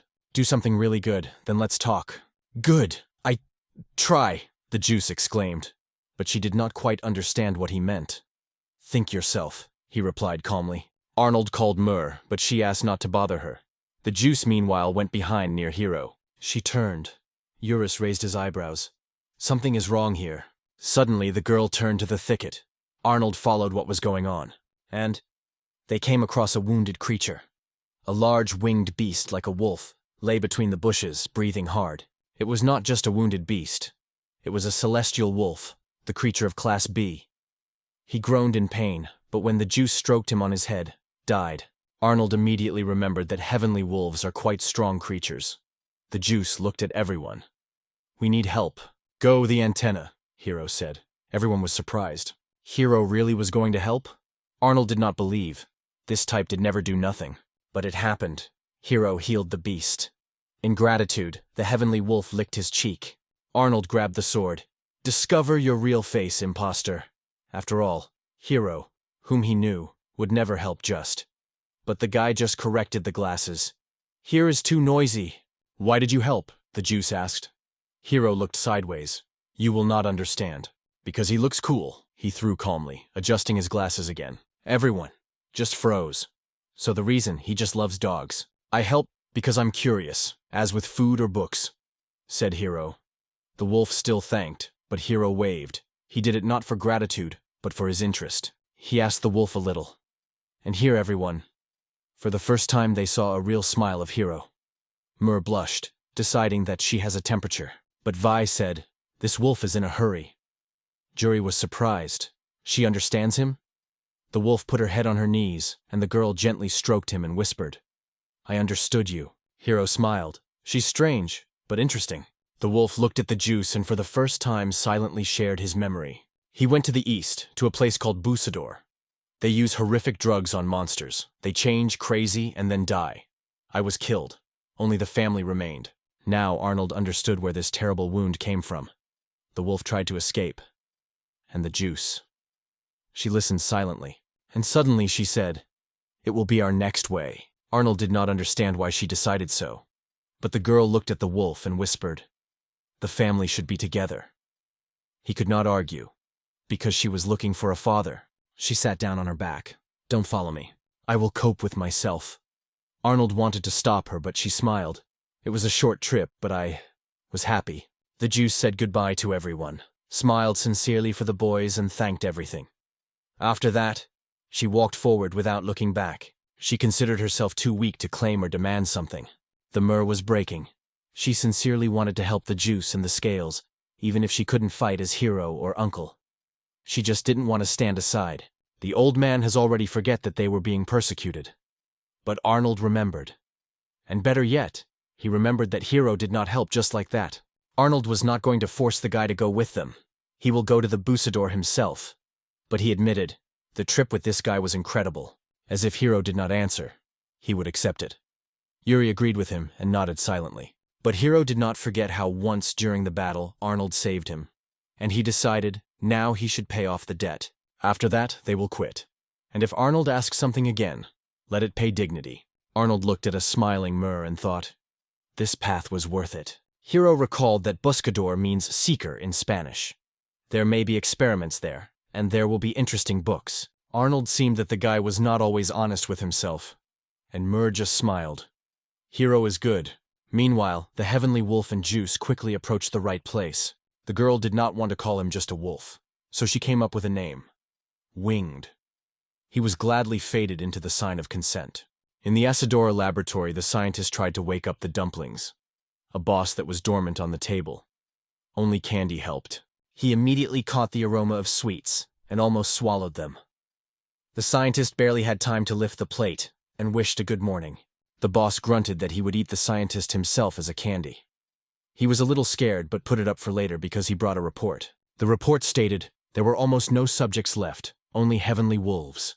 1 fled yesterday, only 7 left. Researchers have to negotiate with someone else, otherwise everything will break. But the barefoot was too troublesome. He did not like negotiations. As soon as they finished the dialogue, sirens of anxiety were raised throughout the base. They were informed that there were violators. By the level of energy, it is a heavenly wolf that has escaped. And someone else? Man. The head of the laboratory decided that it was a great opportunity to check the exhibits and ordered them to be alive. Scientists have warned. The control is still unstable, but he just waved. Failures are part of the experiment. The Juice went deep into the laboratory and noticed a broken cage. They kept the wing. The mutilated bodies of killed monsters were lying around. The girl boiled rage. She vowed to destroy this horrible place. They were met by the owner of the laboratory, complacent. He was surprised that such a little girl was broken, and also accompanied by a heavenly wolf. Looking at the winged, he mockingly suggested that he came to become a subject. He called him a stupid creature. When she was attacked, Lightning was paralyzed. Smiling, he explained, "It is only caution." The girl wanted to help, but the man warned. If she was approaching, the current would pass on her. He decided to introduce himself. The head of the Busador laboratory. The name, Naznol. He remembered that he had already seen this girl somewhere, but he was indifferent. He clicked his fingers. The plates under the wolf dispersed, and the winged collapsed down. The stone trap closed and the point threatened. If it dumps something, the beast will die. You couldn't allow it. Then he suggested an agreement. He would fulfill the condition, and he will not touch the wing. She promised to keep the word, and he agreed to listen to his demand. It was brought to a huge mesh cage, from which the wolves were heard, which was hopelessly biting the grate. Behind her, in a separate electric cage, she saw the winged. She just whispered, "Wait!" She was taken further. There was a black metal chest in the room. If she wins what inside, he will receive freedom for herself and the beast. Vis firmly squeezed the spear. She was ready. The black box began to open with the crack. From it came out a demon monster, a black chimera, the fruit of horrible experiments. Knocknall smiled. The time of thy fury has come. The monster roared so that the ear laid, and the snakes that grew from her neck were hissing at Vi. She cut the monster, rotating the spear in the fire circle. She apologized for the chimera, and attacked with new force. Used the 5th form of flame concentration, and splashed it directly into the monster. Even a beast as a black chimera rank S was injured. It even struck the warders. At this time, the chief chewed candy. He was warned that the situation was out of control, but he only shrugged. Well, it's time to apply the main trump card, he said, clicking. He made him look at him. One of the scientists, meanwhile, came to the winged syringe in his hands. It had an unknown substance. The girl remembered how the boss promised not to touch the wolf, but did not have time to react. The chimera hit her and threw it back. She miraculously evaded the deadly blow, but felt the body began to shake. Her legs did not obey, fell to the ground. Vi did not understand why she could not move. The body seemed to be wondered. It was paralyzed by chimera poison. According to the caretakers, such a toxin had to kill anyone in seconds. But she survived.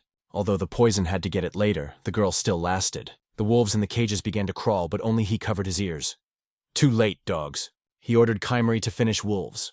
The monster turned to the cages. In an instant, she crushed the cage, turning the beasts into a bloody porridge. She screamed of despair, but she could not change anything. Knocknall, with a sinister smile, ordered the girl to be obtained.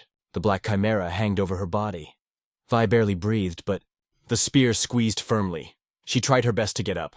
Gathering the remnants of strength, she got up and struck the chimera on his paw. Chickens came from the impact. Even scientists fell on the floor. The boss did not understand what happened. She could still move, though she was barely standing on her feet. Simultaneously with the wounded chimera fell. Lying, she looked at the winged and murmured. She wanted to protect everyone, but asked at least him to escape from that place. The beast joyfully rose and suggested that the girl look, because it was thanks to her that he was able to attack a black chimera. But her strengths were almost exhausted. She resembled a candle that burns brightly before fading. Scientists looked at the timer. Time has come out. Chimera is no longer controlled. The situation was completely out of control. Chimera was scattered. Being 3 paws, she swinged a giant sting and aimed at 6. At this point, she was protected by the winged, which escaped from electric nets. No one understood how it happened. Suddenly, one scientist noticed. A blow punched a hole in a fence. But why did the winged stay and not escape? He was barely holding on and shouted loudly, "Thanks to help." He promised to return to his family, to his siblings. He wandered into the sky last and asked her to survive. His body fell. Vi, all in tears, leaned over him, apologizing again and again. The boss theatrically was in the nose. "Meeting is always a farewell," he said. He seemed to be a good lesson for a girl. The scientist, meanwhile, reminded him of focusing. The eyes were burning from hatred. It was no longer restrained. Meanwhile, Arnold and Hero heard the winged witch. Hero noticed a gap in the wall. It seems that she broke through. They asked the measure to wait here. The girl missed she would not be able to go with them. Arnold was against it. This place made a depressing impression. But Hero was ready to let her go if she wanted it. After all, they came here for her. She has to go to the end. Hero reproached Arnold. He grew it in greenhouse conditions, showing only the light side of life. Hero believed to go through such an important part of life. This is his belief. Even if she regrets it, it will be her own choice. And he will only support what the path is. Hero asked Arnold to let her go her way. Even if this road is false, the main thing is that it is not selected by someone else. Otherwise, much more will have to be regretted. Arnold listened silently. The hero spoke with painful sincerity. He seems to have finally understood him. They warned the Muir not to move away and penetrated the laboratory through a secret course. Most likely they could get through the broken window. But Hero stopped Arnold. There was a magical barrier. Using the word magia, Hero created a hole in the protective field. The entrance was opened. Arnold did not even ask how he did. Muir only nodded. This happens with Hero. Inside, dozens of cells. The hero suggested that experiments were conducted here. But which ones? In appearance, everything here was far from humanity. From the corner he noticed the scientist that he was running away. He waited, and he threw it against the wall. White robe, confused look. But Hero put the blade to his face. No shouts. Only answers. With the slightest movement, the consequences. The scientist nodded, scared, and said that a girl with golden hair and wolf should be here. Arnold did not believe. How could such a guy look like a teenager, but act as a killer? Meanwhile, the hero noticed, today is a full moon. Arnold suggested in a hurry, but Hero had another question. Just one more. Finally, they reached the right room and dissolved the door. The director and the scientist rushed towards them, but Arnold did not understand. He magically mounted both into the wall. On the scene, only bloody chaos, inside the remains of Chimera. Arnold wanted to ask Vi, what happened here? She sat in the middle of the dead chimera. In her look, anger and pain. The hero did not recognize her. Vi lost control. Her eyes are black with red flashes. She looked at her friends but looked completely different. Hero noticed. 3 tails appeared. He understood. It's not just a rage, it's a wake-up. The full moon gave the power to the beasts, and even more so, half-blood. At that time, the blood boiled in their veins. Usually they did not use this power, but the moon tried to capture the heart, and if it was possible, the force became enormous. It was hard to believe that it was the same quiet. She clearly lost control, and may have even been unconscious inside. Muir wanted to rush to her, but Arnold stopped. Don't come! But she was already rushing to the Muir. A blow. Arnold managed to close it with the body, but flew into the wall from the force of impact. Now she rushed at Hero. He evaded. You just won't take me. He was analyzed. The attacks are powerful, but there is a delay between them. He suggested that she surrender, but it has disappeared from the field of view. It appeared behind her back on the roof. She's too fast. Hero sighed. It looks like hemorrhoids. Meanwhile, the head of the laboratory, a half-living, lying in the wall, and finally remembered the girl with a copy. The scientist looked at the boss in surprise. Do you know her? It turned out that once won 2 A-level monsters, giant monkeys that terrorized the village. She attracted their bodies with fiber, like trophies, and about the horror, ate them on the same day. How is so much meat fit into such a thin body? The boss was surprised. He was cut to cut her. Scientists did not believe that appetite could make someone a legend, but the boss believed she was worth remembering. Having checked her statistics, the boss was shaped, level 77. Its attacks were multi-level and variable. Hero checked if Arnold was alive. He just coughed. Brutal. But now I have a little power. The hero just smiled. Then let's start together. Just evade if you want to live, Arnold grunted. I'm not going to die still, Hero replied. She tasted directly on Arnold, who blocked the blow with a giant sword. She clenched, showing animal fangs.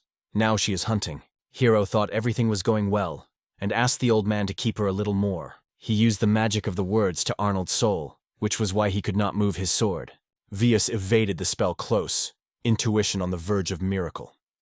Arnold screamed, trying to move his weapon, but Hero asked for some time. I'll turn everything back, the hero said. But as an ordinary person, he was too slow. He had a plan to get back to his senses. The problem, he could not reach her.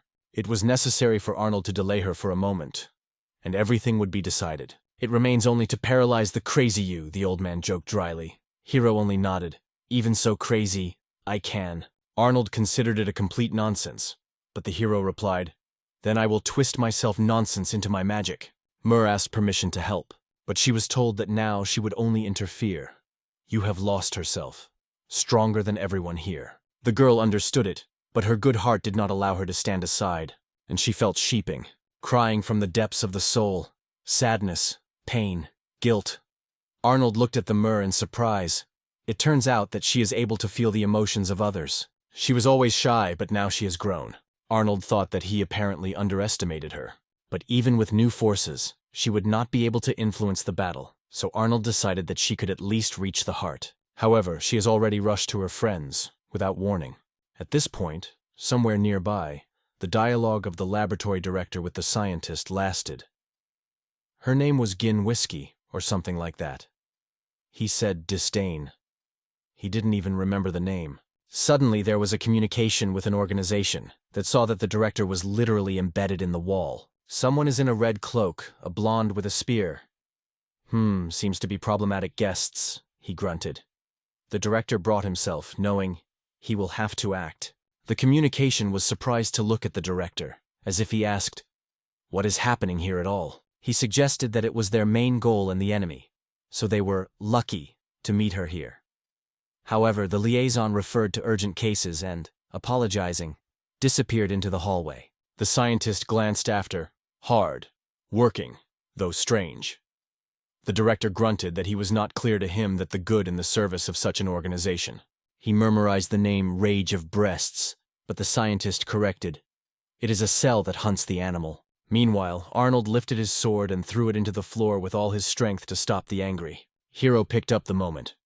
I used the magic of speed to catch up with and touch it with a spear. He did not expect that one of the girl's tails would grab him and then squeeze the Arnold into the floor. Vaughn has already brought a fist for the final blow, but Muir pleasedly exclaimed, "No need, we are your friends." For a moment in black eyes, familiar faces flashed, like a memory. But it was worth mentioning the winged, and the rage flared again.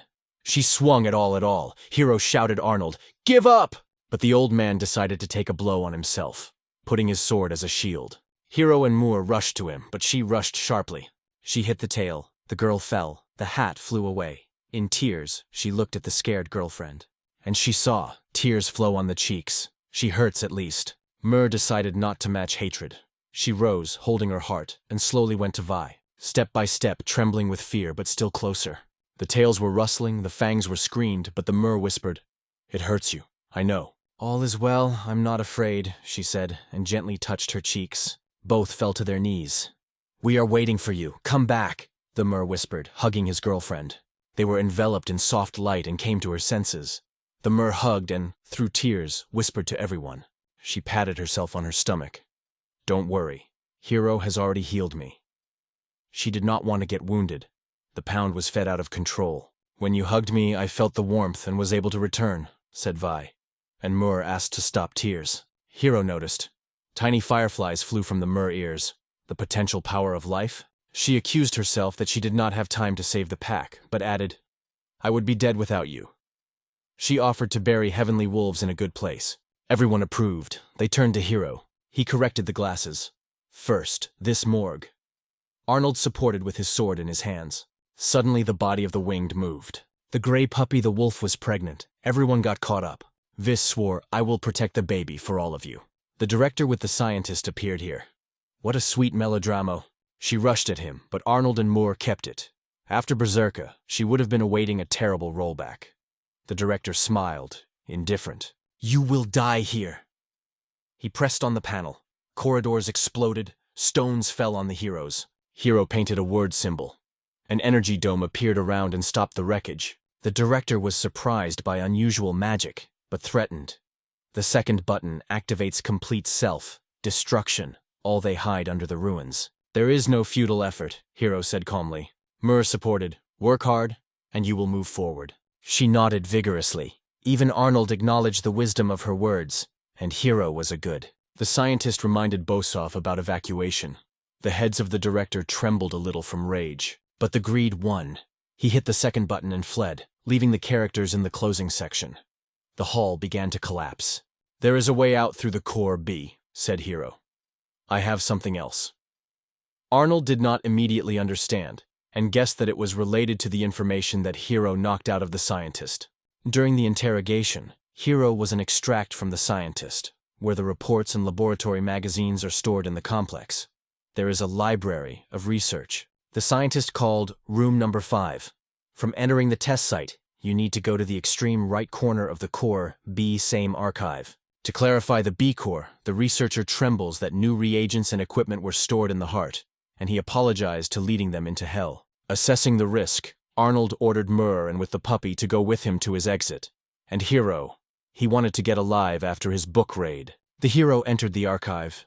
The shelves were bent from the folios, the flasks, and the scheme. A real treasure, which was lacking in time. A new collapse wave, where the friends had just disappeared, struck behind the back. He rushed to check their condition. Met Arnold and girls surviving.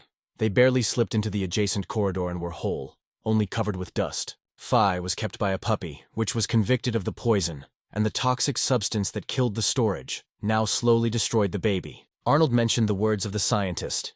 In B Core, antidotes are being tested. So, the medicine should be somewhere here. You only need to find them among thousands of jars. Vis strongly said that he would save the baby at any cost. Muir supported the idea of serum search even under rubble and smoke. Arnold, squeezing his sword, looked back of his eye. His thoughts returned to Hero all the time, whether the book lover was blocked under the ruins. In the meantime, Hero tied a hefty bag of manuscripts. He was about to flee when the roof failed and blocked the way. Around, saturating blockages, there is no way out. The hero, quickly weighing whether to risk the word tunnel and not be crushed when collapsing, made a decision to work. In the worst case, the soil will collapse and all, but then the books will definitely disappear. He cut the wall with a symbol of the breakthrough and immediately activated the flight. The air jump carried it through the break directly under the moonlight. Feeling the height for the first time, he almost worried to breathe. But now there was no time to surprise. We need to land and return to his own. From above, he saw the cluster of figures and the shine of the torches near the backup platform. The survivors gathered there. Hero decided first to join with Arnold's group. They would not be possible to save the archive and puppy. In B Corps, Arnold had already lost his head from the number of bottles. Without markings, hundreds of formulas. Time was going and the poison was acted. The Muir turned the jars, asking her uncle what to do next. In the confusion, no one noticed how the door opened gently. Someone went silent and unknown. The guard heard someone's voices and was surprised. After the signal of self-destruction, there should no longer be any living soul. In the views of Arnold and the girls, despair was read, but Hero did not understand that it was so stunned. The Muir gathered and said the clearing of purification. The puppy was lit by a soft radiance and cheerfully barks as if the pain disappeared. Vi, sobbing from joy, pressed the baby to the breast. The puppy pulse became equal, breathing without wheezing. Hugs then, Hero snatched. The vault is about to fall on our heads. He added worse. Hunters from the cage of animals are chatted outside, so even a new fight will mean a new clash. The puppy fiercely tightened his paw, turned and ran the corridor, showing the path. Everyone flashed through their eyes. Hope. She wants us to follow him, Muir translated. The company gathered and followed. The dog stopped at the steel door and quarreled. Something inside seemed suspicious. The desert bedroom was behind the door. The puppy jumped to one of the beds and eagerly began to scratch the floor. Arnold pushed the bed. Under him, a hatch with a bronze lid, a secret tunnel for escape. Hero smiled and stroked the tail. Going down and grabbing the torch, they surprised the space with the water canal, the aroma of moisture, and brought the puppy here. "Why do you behind your back in a dirty cloth?" Arnold asked. Hero shrugged his shoulders, not shaking. Looking back, he groaned. The bag with manuscripts was torn. The pages have long been released through a breakup with the inheritance of the night wind. The knees were squeezed. So much knowledge was gone. He whispered something about the bibliophile. Meanwhile, externally, Luto Gorelov Communication Organization. The object is destroyed, the top in ruins, and the guilty fled. The inspector, connected by bandages, ordered each stone around and vowed to find a red cloak personally. Later, the heroes escaped into the woods, spread the campfire, and finally allowed themselves a warm, calm dinner under the stars. Pork in the lemon sauce on the spit, along with fried salmon, stuffed with granular caviar. The juicy piece broke off and gave puppies. It was satisfied with the teeth. "Krytik," she smiled. "Now I will take care of you," Hero warned the winged baby. "So you will need even more effort. And by the way, dinner was phenomenally delicious." How to call a baby? Vinjay or Krytik? Vi suggested, "Let the dog choose." The puppy approached Hero and sat down between his feet. The choice was made. Hero shook a fluffy head. She was inflated. He said that he did not stroke anyone, but the dog was so gentle that the rules moved. Hero recalled that the good act was the condition. Arnold stood up for defense. It was she who heard the call of the winged and saved everyone. "So there is a good act," he summed up. And Hero's gaze softened. The hero crossed the principles and gently stroked the girl on her head. She blossomed with happiness, but quickly bounced, hiding a blush. Muir watched on the side and thought, what a beautiful picture. 3 friends and puppy by the fire. Arnold smiled. Visa. For a long time no one puts her hand on her head. And indeed the girl was alone all these years. After the meal it is time to clean. Muir instant the dishes brigade. And again she dreamed. It would be nice so that she would get a gentle hero. I decided once deserves it truly and will definitely receive it. Arnold struck how she wielded motorcycle pots. A real hostess. Meanwhile, a new fable about the cherry nava in the red cloak, which passed through the Kyrie forest, has spread in the world. From there, the report came. The Busador Research Center was defeated by some bandits. The team of prisoners said the description coincided. Black hair, glasses, cloak. Tassi suggested that it was Akamura Hero. Others agreed, the second such a weirdo does not go. She felt the reproaches of conscience. All this is a chain of their actions. But colleagues reminded, on the horizon there is a possible war with the fences. It is necessary to become stronger. Tassi looked into the night sky and thought, I wonder what Hiro is doing now.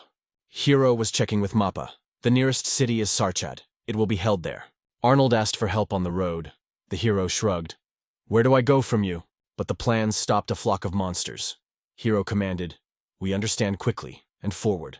Further north of human Victoria lies the state of demons, the Buscador Laboratory. The heroes were humbled, but in front, the unknown. Meanwhile, a council gathered in the demon giant of demons. The young lady bowed. Your Majesty, I am over, she announced straightforwardly. People successfully called out the characters. The statement came from a mole in the human province of Texel. One of the nobles explained the absence of a meeting patrolled the border with biased territories.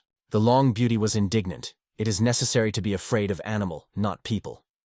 The white advisor reported, his detachment recently attacked. He answered rigidly, though too late. The queen believed that now the main threat is beastas. Their physical power and transformations are dangerous. Another lord denied.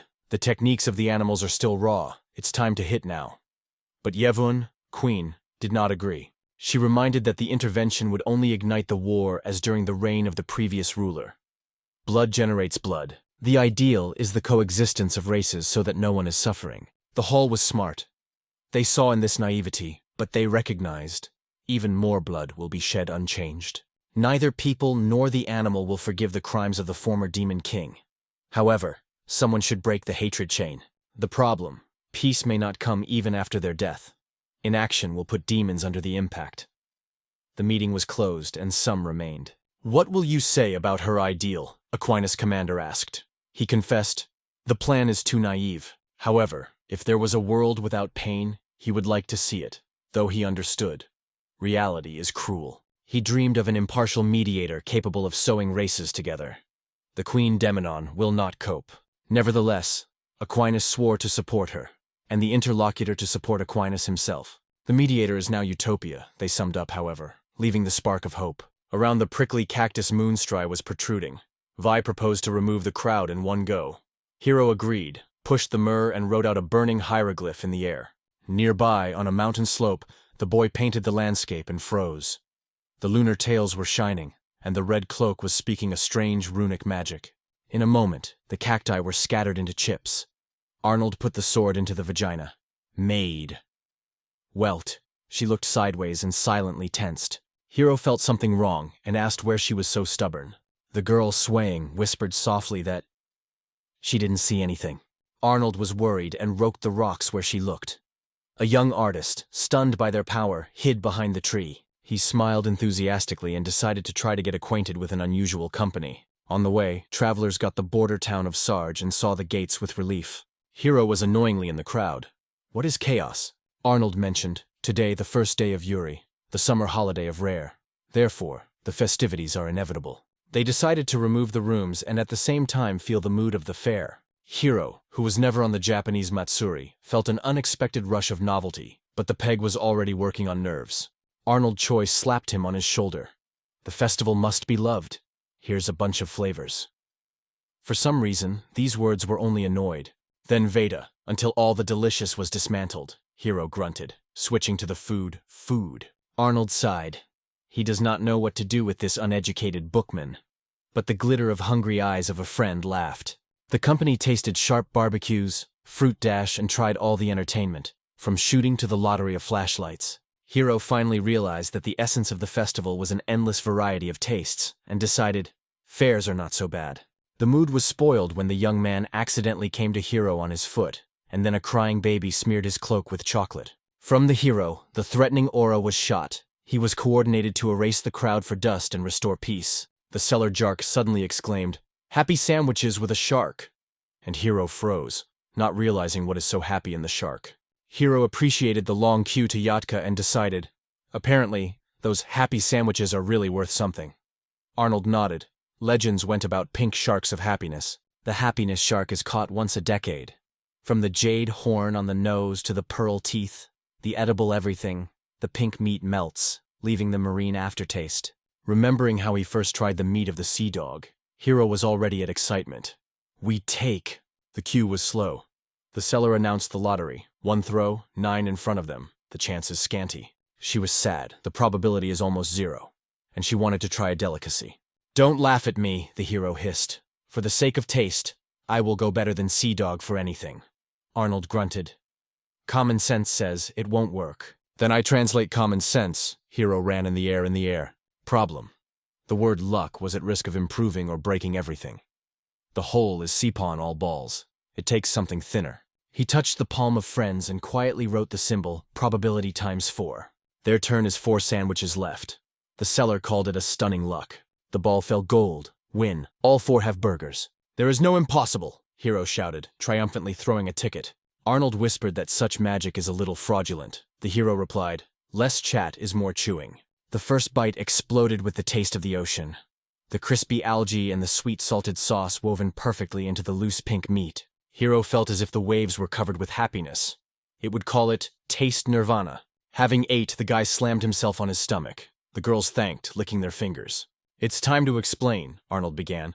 "What did you just put in the air?" Muir added, "Did you manage good luck, right? How does it work?" "Once they have eaten such a deliciousness," the hero smiled, "I will reveal a little secrets. His magic is unique. He writes the signs of the mother tongue, and the world obediently embodies the meaning of the written be any speed, shield, or even probability." Arnold confessed that hero signs for the first time he heard about unique schools. Spatial, mental, beast control. But none looked so comprehensive. To manage space, thoughts or monsters is already power, and your runes look like reality, he summed up, looking carefully at the symbols. "Theoretically, I can combine them with any element," Hero said calmly. She sewed with delight, in her eyes, the lights of the thinkers for knowledge. The hero himself called his technique not almighty. Every word has limits. Not everyone knows. Arnold did not catch the implication, and Hero did not decipher. Stretching, he announced that he had been exhausted and gathered in the hotel. Arnold forwarded the choice of girls. Both agreed to a nod. Adventures. It's time to relax. Muir quietly confessed that the day seemed happy. And Vis got drowned. New dishes. New tales. A solid holiday. Arnold moved, lifted his finger up. "You are real beauties." "Hey, Lulleton Grandpa, lead us faster," Hero thickened. Arnold grunted that he was nicknamed. And the red cloak said confidently, "It's late." They went to the hotel. The administrator with a friendly smile asked about the room, and Hero was lingering. He seems to have already seen these cream strands somewhere. "Are you a registrar from Guild Victoria?" he clarified. The girl has blossomed. "Yes, old days. I am Celia. I am worried here for the fair season. D cases have led you to Sarja?" The girl explained that the boys were in the guild hall because all the rooms were busy through the festival. She suggested that they enroll to highlight the room for the day. She led them into the room, wished them a rest and closed the door. Arnold, sitting on the bed, said with relief that it was better than sleeping outside. Others relaxed were nearby. The guy thought about the future. A special permission was required to move through the pledge. He had one by one. Surprisingly, there was also such a pass. Arnold was stunned. He was going to cross the border through the bridge, without even realizing that this required permission. Cairo said that such passes are issued only by the guild, and although it takes time without it. Meanwhile, the boys were monitored. The same stranger also stopped in the guild. The hero could obtain permission in his guild on the lands of the Kingdom of Victoria, but the process would last a week. The application went through other guilds, was checked and only then approved by the master. Arnold did not understand how Garo was going to cross the border without knowing anything about it. But Jiro seemed not too worried about it. Guildmaster turned out to be one of the 3 S-rank adventurers. His strength and popularity were so great that he could compare with the animal in physical strength. A man appeared in Victoria's guild and apologized for the invasion. He recognized Wayla. They have not seen themselves for many years, and both recognized it. The one who came to visit Weil was named Judd Salm. The old man with the cradle confessed that he had not seen Vila for a long time. This Judd is a charismatic and cold-blooded head of the Guild of Human State. Judd was doing and asked to leave the formalities. He was so clapping on the back that he had decreased health. Then he invited to sit down and asked about the reason for the visit. Weil replied that he had come to Gilder, but Judd was waving. He said he was retired and left the front for the younger ones. Will did not understand why Judd was saying so. It was still not equal to him. But Judd just smiled and said that Weil was overestimating him. Judd has heard about success in the task. It has become a topic of discussion, even in the way. It was about the call of heroes. Now they have come to act. Whale meant that once Guildmaster himself said it was time to pass the fight to the young. Now he wanted Judd to teach them to fight. All this was for the sake of humanity, and Judd was thinking about it. He remembered that he never told Weil why he became a guild, and the reason was simple. In extraordinary circumstances, Guildmaster had the same authority as the king himself. Judd was an adventure seeker, and every time he asked himself why this country and this continent would not stop the war. He prayed to finally put in order, but conflicts only growing. Whale sincerely did not understand what Guildmaster was leading. He was unclear how Judd could say such things about himself and his role in this game. That man disgraced the name of the Hildmistra, fled, rescuing his own skin, and left his state.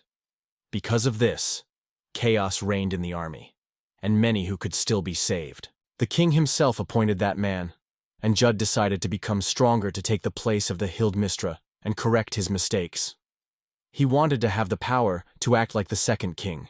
Judd hinted to the sacrifice of 3 princesses, and believed that at least one of them could still live. The king seems to have accepted this victim, not fully aware of its price. Judd warned that there were more important things to call heroes. But the king seems to have not understood his words, and not in the seriousness of the situation. The peace agreement with the demons was thwarted, and Weil was shocked. He did not know about its existence. Everything indicated that it was hidden at the highest level. Given the Veil reaction, the information was hidden even from him.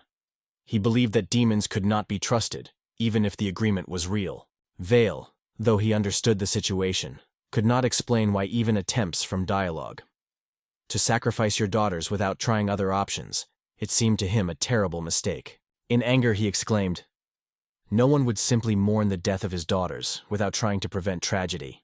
No one suspected that according to these words there was the will of the ordinary adventurer, albeit retired. If the king consulted with Judd, he would go for negotiations. Judd was convinced that there were good demons and animals, but people just don't know it. Whale reminded that the demonic king still seeks to destroy people. But Judd has denied. The new king had already seized power, and Weil did not know about it. When the demonic king changed, politics also changed. It was the new ruler that offered peace. But their king instead called foreigners from another world. Judd heard about a guy who refused to execute orders after the call. Although no one understood why, Judd was trusting him more than the heroes themselves. Judah said Vale, "If you do not understand it, you still lack the experience." He wished that Weil would depart and thought well about what he had to do. Now it is time to instill others.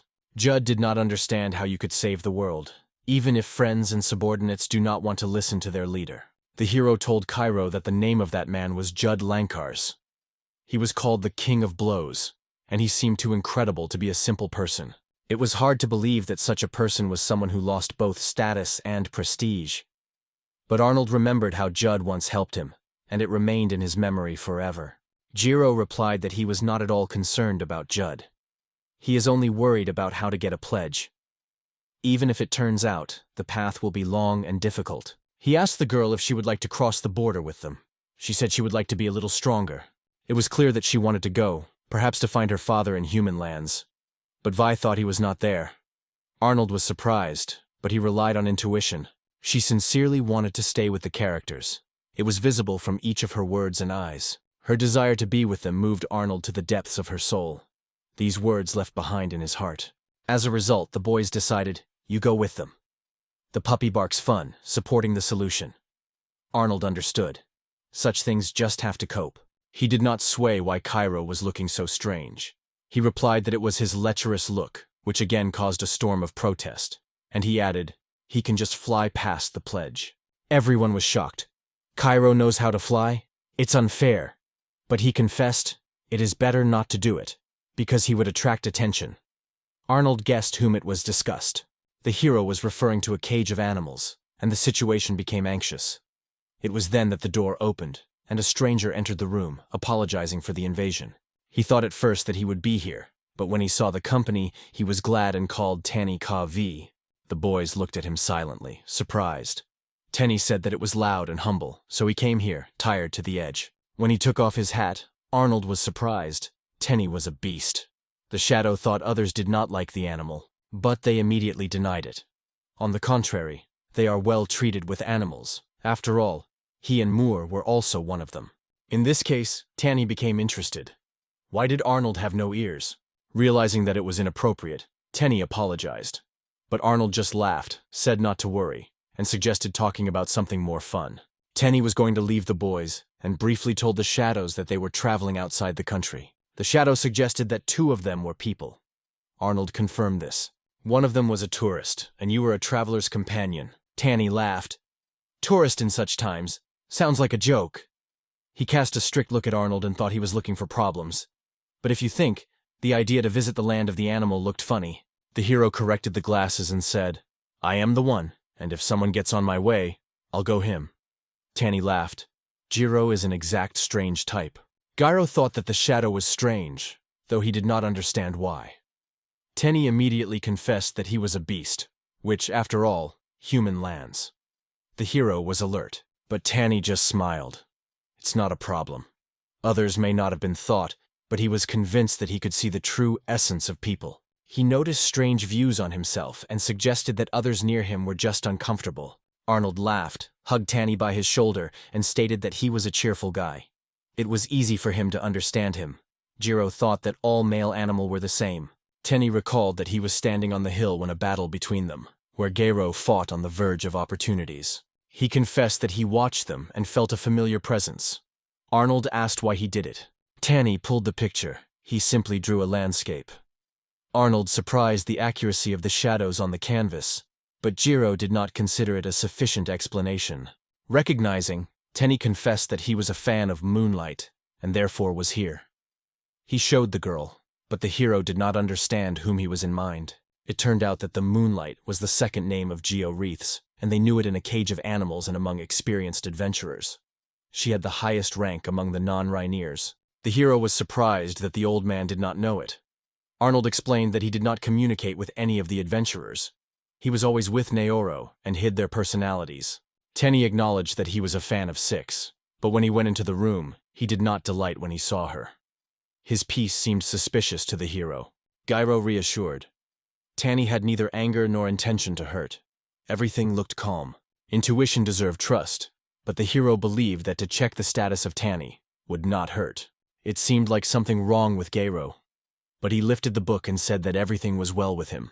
But in the thoughts of Gyro he was convinced the shadow hides something. Although the old man, Shirdi and Six trusted him, the hero could only believe he saw himself.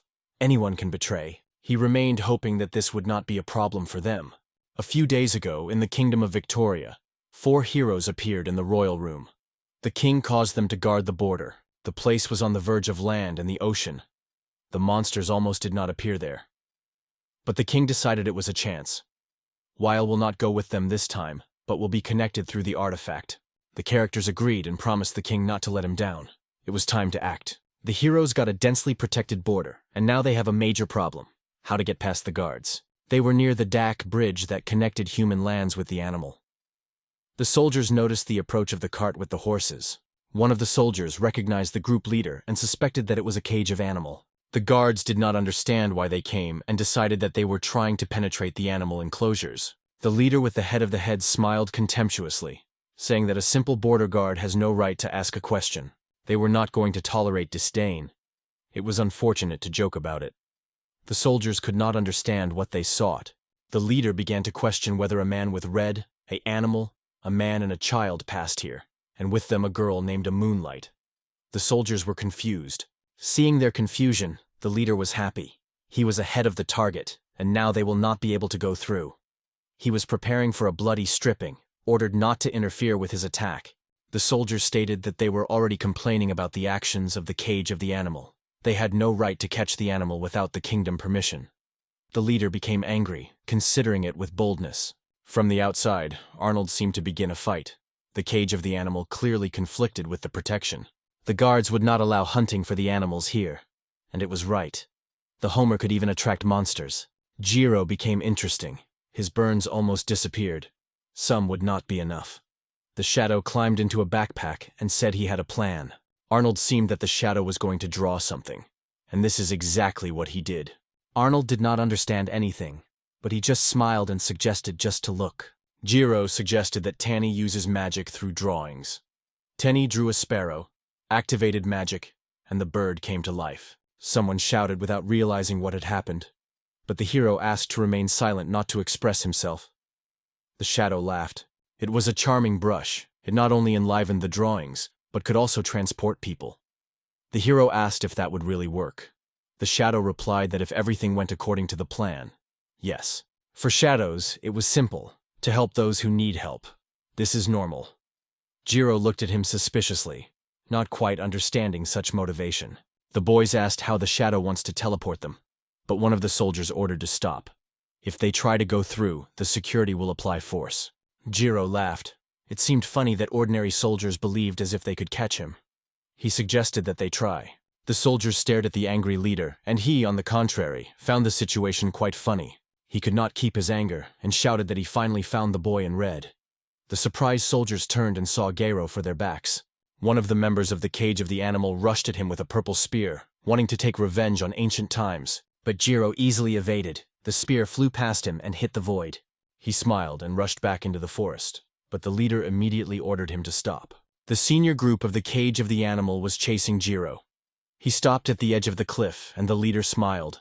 They say, now he had nowhere to run. Removing the bandages, the leader showed a burnt face. In his opinion, it was a punishment, and he would not cure the burn until he kills the boy. He ordered others not to interfere. He would deal with Jiro himself, while others should not let others escape. He crossed his hands and threatened the hero with death, then caused a burning fog. The group was preparing for the attack, and the leader ordered the destruction of Gyro. It was at this point that a powerful explosion occurred. Everyone was thrown away. The leader smiled and suggested that the hero to taste his hatred. When the smoke dispelled, there were strange little creatures in front of him that showed him tongues. At first, everyone thought it was monsters, although no one has seen them. They attacked people with small weapons. Subsequently, their tools increased and became a full weapon. People defended themselves in confusion, and the leader tried to understand what was happening. He swore and said he would destroy them with one blow, swung to cause a fiery explosion. But he did not have time. The powerful power rejected him. Before him was a guy on a giant pig with his wings. The leader decided that it was his work. The hero smiled. He turned out to be more problematic than he thought, and even scared him a little. The leader did not understand anything and asked who he was. The pig waved her wings. The hero was going to fly, but he was tried to stop. But the hero disappeared, leaving behind a group that still fought with strange creatures. The leader thought that he probably could not fly. The pig has brought the guy to the right place. He jumped, and the drawing immediately dissolved, turning into ink. It was safe to say that they managed to cross the border. The shadow even regretted that he would not be able to watch them a little, but had a more important task: to convey the message. He was not very pleased to deceive them, but he hoped that they would meet again. So Gyro and the company crossed the border, not knowing what was waiting next. The hero safely crossed the border, but Arnold was worried about all right with the shadow. He said he would handle, but Arnold was still worried. It was clear. They were also disturbed by Tanny's fate. Although there was no other choice, they used it as a bait. Vis felt a strong affection for him. Apparently, it is a feature of the animal. And suddenly a familiar sparrow came to them. Arnold recognized him. As the bird touched the earth, it turned into a stain of the paint. It was a message. The shadow wrote that the characters seemed to cross the border and he was okay. He also hopes that they will meet them once again. She was happy, holding the paint in her hands. But the hero wondered. His power was unusual, and the brush was definitely not from this world. The doubts have only grown. He decided at the next meeting it will definitely check the status of shadows. Meanwhile, the cage of the animal was still fighting with dolls. The leader ordered them to get rid of them as soon as possible and warned, "It is better not to joke with these creatures." At this point, one creature was lightning. A voice came. "We know who you are. You are a cage of the animal. You don't escape." It was a group of heroes summoned under the command of the dad who intercepted them. Shinob gave the command to immobilize enemies, and the girls completed the order. One used green gas, the other was paralysis. After that, the guy said he was going to the hospital. Together with the partner, they released the arrows of light that pierced each of the monsters. In the smoke curtain, the dad excitedly announced that they had arrived. The characters finally appeared. The local and joyfully shouted to them, "It's incredible! You are real heroes." The leader of the animal heard that these people were characters from the parallel world. Daddy also suggested that the commander of a group of animals. He shouted that they knew that they had done. Chaos on the border, people tried to escape, throwing others to their own. They also received a magical signal from the kingdom. Information about events and instruction to suppress a cage of animals if they cause riots. The dads were dissatisfied, but asked not to intensify the punishment and return with them peacefully. But the leader exploded. Everything, they say, for the benefit of humanity. The leader did not understand what they should be punished for. In his opinion, only the animal and those who helped them should be punished. Suddenly, a carriage stopped behind him. A voice came from it, which emphasized, "It is only a personal opinion of Sat's." Leader sweat from fear. What does this man do here? They pulled a carriage with patterns, harnessed by a black horse. Its appearance was anxious. The door opened slowly, and a man came out of the carriage. He was in dark armor and wore a helmet, looked like a smart, cold knight. All from the animal cage immediately fell to the rummage before him. The armed man asked the leader ominously, "What is happening here for the hell?" He recalled that he received a detailed report. He lost to some unknown guy an animal, but there was no permission to go to the border. It requires explanations. But the conversation became obvious. He led the detachment only for the sake of personal revenge. The armed man clenched the leader's face with one hand, and recalled that the main mission of the cage was the expulsion of the animal, not to protect his own pathetic ego. The leader fell to the ground, apologizing. He was announced. He was no longer a commander. From now on, the night will be managed. The whole group was ordered to be sent to a break to cool. The leader, though reluctantly, agreed. All this happened so fast. The mysterious night has already switched attention to the characters. The characters were prepared for battle, but the night reassured them not to be so tense. Calmly, without cruelty, he suggested delivering the former commander back to the kingdom. He would receive punishment according to his actions. The characters wanted to know who he was. The man replied that he was acting on the command of the kingdom, to stop lawlessness. And finally he stated, "There will be no war." The leader of the cage and heroes looked at. They did not understand anything. An incredibly strong magician hid under the helmet. But Arnold thought that the same description suits himself. He was shocked by learning that the man, there was literally from nowhere, just when the situation with the cage of the animal reached a critical point, and instantly turned all the attention. He helped them more than he thought himself. Maybe just a happy coincidence. The girl and heroes knew that he saved the village and the animal, but then destroyed the laboratories and made noise on the border. He attracted too much attention. She suggested that if he came here, she had long crossed the border, and it is unlikely that he will return after leaving the cage. And in general, why did he appear here? One would like to see that guy again. Others doubted. Chica joked that he apparently sits locked in the room, as it seems like a recluse. Everyone laughed, but their partner asked to be polite. The proposal was made. Chica and dads have to return and report to the king everything that happened. The information was conveyed by a happy princess. The rumors of the guy even reached the kingdom where they kept Forsey. After the incident, he did not hear anything about him. Some thought he was dead. Forsey boiled from rage and swore that he was avenged. Meanwhile, in the lands of the beasts, while the team of Tati arrested Forsey, the main characters argued. Jiro said Arnold finally recognized himself as a real Lolican, but he denied it. They discussed the appearance of the animal. They had ears and tails, but looked like humans. Jiro and Yu looked at each other. They understood that with the current situation in 10 cities, a person in animal lands risks being attacked. They did not know what to do and decided to hide their ears under the hat. The wall suggested to give her hat 6, and Arnold approved it. 6 wore a hat and asked what she looks. Arnold showed the thumb, all super. Now Gyro Q has come. After all, there are no black hair among the animal. He needs to invent something. At the same moment, the guy changed his appearance and looked like an animal. His hair became bright, and his ear appeared on his head. Arnold was shocked. The hero even had silver hair like a wall. But Jiro was just chasing, they say. Now he was full of lolkin, and went away. He looked at Nior, hoping that she was against it. After all, who wants to have the same hair color as this boob? But the measure said all was well. Arnold screamed with joy, even felt at tears. He saw the 6 looking at him with incredible admiration. She said she wanted to try too. Jiro guessed. She wants a real transformation, not masking with a hat. She also got her ear and tail, thanked Gyro, and said she was happy. Jiro replied that it did. It just because this way looked the best. Arnold decided to check if the effect would not disappear in a few minutes. Jiro said the transformation effect would probably never disappear. Arnold could not believe. It sounded unfair. Muir noticed how she constantly touches her ears. It seems she likes it. The six ran to the boys and asked if she was a new look. But, in the mention of its transformation in the laboratory, everyone was a little confused. Jiro said she looks like always. The girl thanked the hat and offered to turn it back. Someone touched her tail, and Six did not deny. She gently hugged him and said that he was so soft and sweet. The hero noted that Jiro again made a perverted face. Arnold ordered him to silence and suggested going further, to the land of the beasts. When they rose above, the landscape struck them.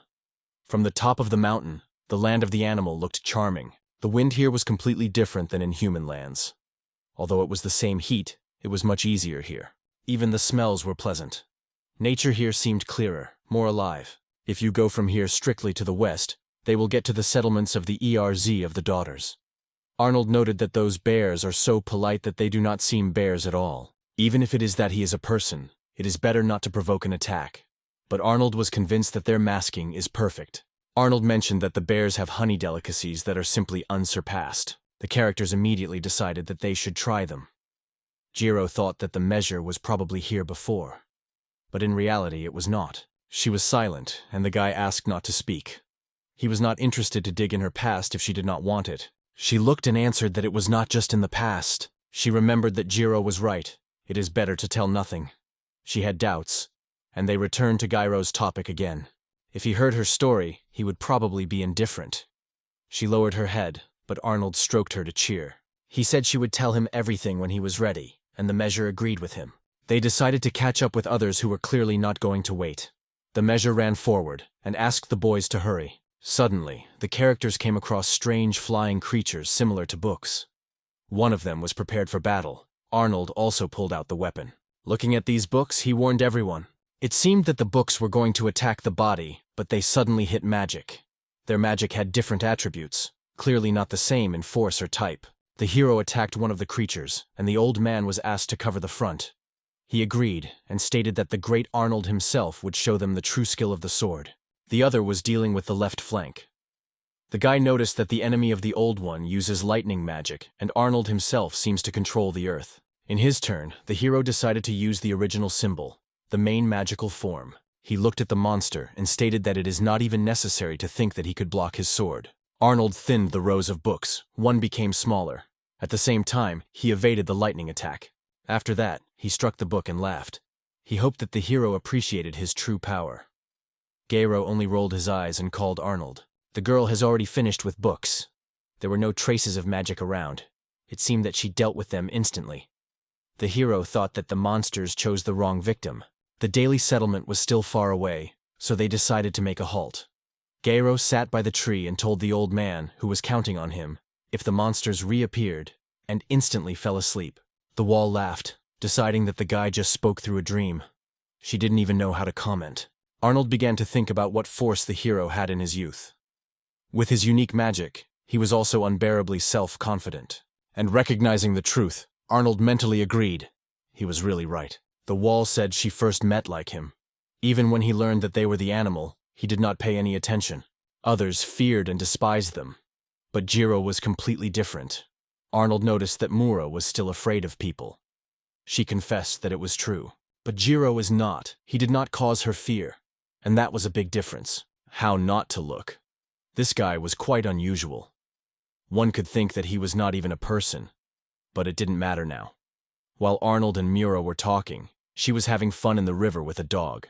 Sometimes it seemed that Jiro could have been an evil deity, or even a reincarnated demon. And not the most pleasant. She almost burst into tears, telling her uncle about her emotions. The frankness was unexpected, and he confessed. When she smiles just like that, it brings him true joy. That is why Arnold was ready to defend her, even at the cost of his own life. She thought it should become stronger. No, rather, she wanted to become stronger. The hero heard their conversation, though he did not look. The sun was already leaning beyond the horizon, and Arnold suggested in a hurry, they finally got the ERZ settlement. Local landscapes were really amazing. Everything looked incredible here. But now the main thing is to get to the settlement before the onset of darkness. Gyro lost his patience again, and reminded that everyone was waiting for him.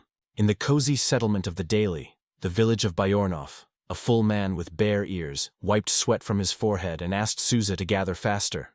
the girl answered. She noticed that Arnold had no ears, but the man smiled and suggested that he reject questions and present friends. Arnold began with the fact that he introduced Max, Bior, with whom he had long been drank. He smiled warmly. It was nice to meet. Arnold was already going to present Max to the boys. Little with an angelic smile and a flower is the Mura castrict. But here, Gyro just rolled his eyes, so he was simply presented as that guy named Gyro. Max greeted the guests, and a little girl ran out of the house. She apologized to Dad, who made her wait and asked who these people were. Arnold learned in surprise that Max was her father. He asked to stop the story a little and checked, "Max really has a daughter?" He replied that when they saw, she was not born yet. Then he introduced his daughter, Souza. The girl nodded, called herself and said that she was 7. She thanked Arnold for taking care of her father. Arnold sat opposite and smiled. Now they will be under her care.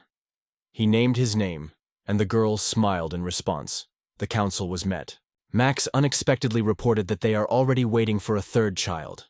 Childbirth should happen soon, and there is almost no honey. Arnold suggested that they gather on honey. Max confirmed. The boys are following a new party. The daughter decided to go with him. Honey is the best for her mother's health, and she will collect him as much as possible. Arnold sighed. Such a daughter, it's a gift. Max laughed. In that she is her whole mother. He was sorry to say goodbye after a long road, and Arnold assured, nothing wrong. Max promised that they would come back tomorrow. Arnold wished that everything went well. The boys could not believe how Max managed to marry such a beauty. But she smiled and said Arnold so that she did not conquer. Otherwise she could not stay. She stroked her belly, and the girl allowed it to do so. A special warmth prevailed between them. Arnold looked at her, smiled, and said that moms were something incredible. At that moment, the baby moved in the abdomen, and the girls were happy. Just as Jiro went out to the yard, he saw the children playing.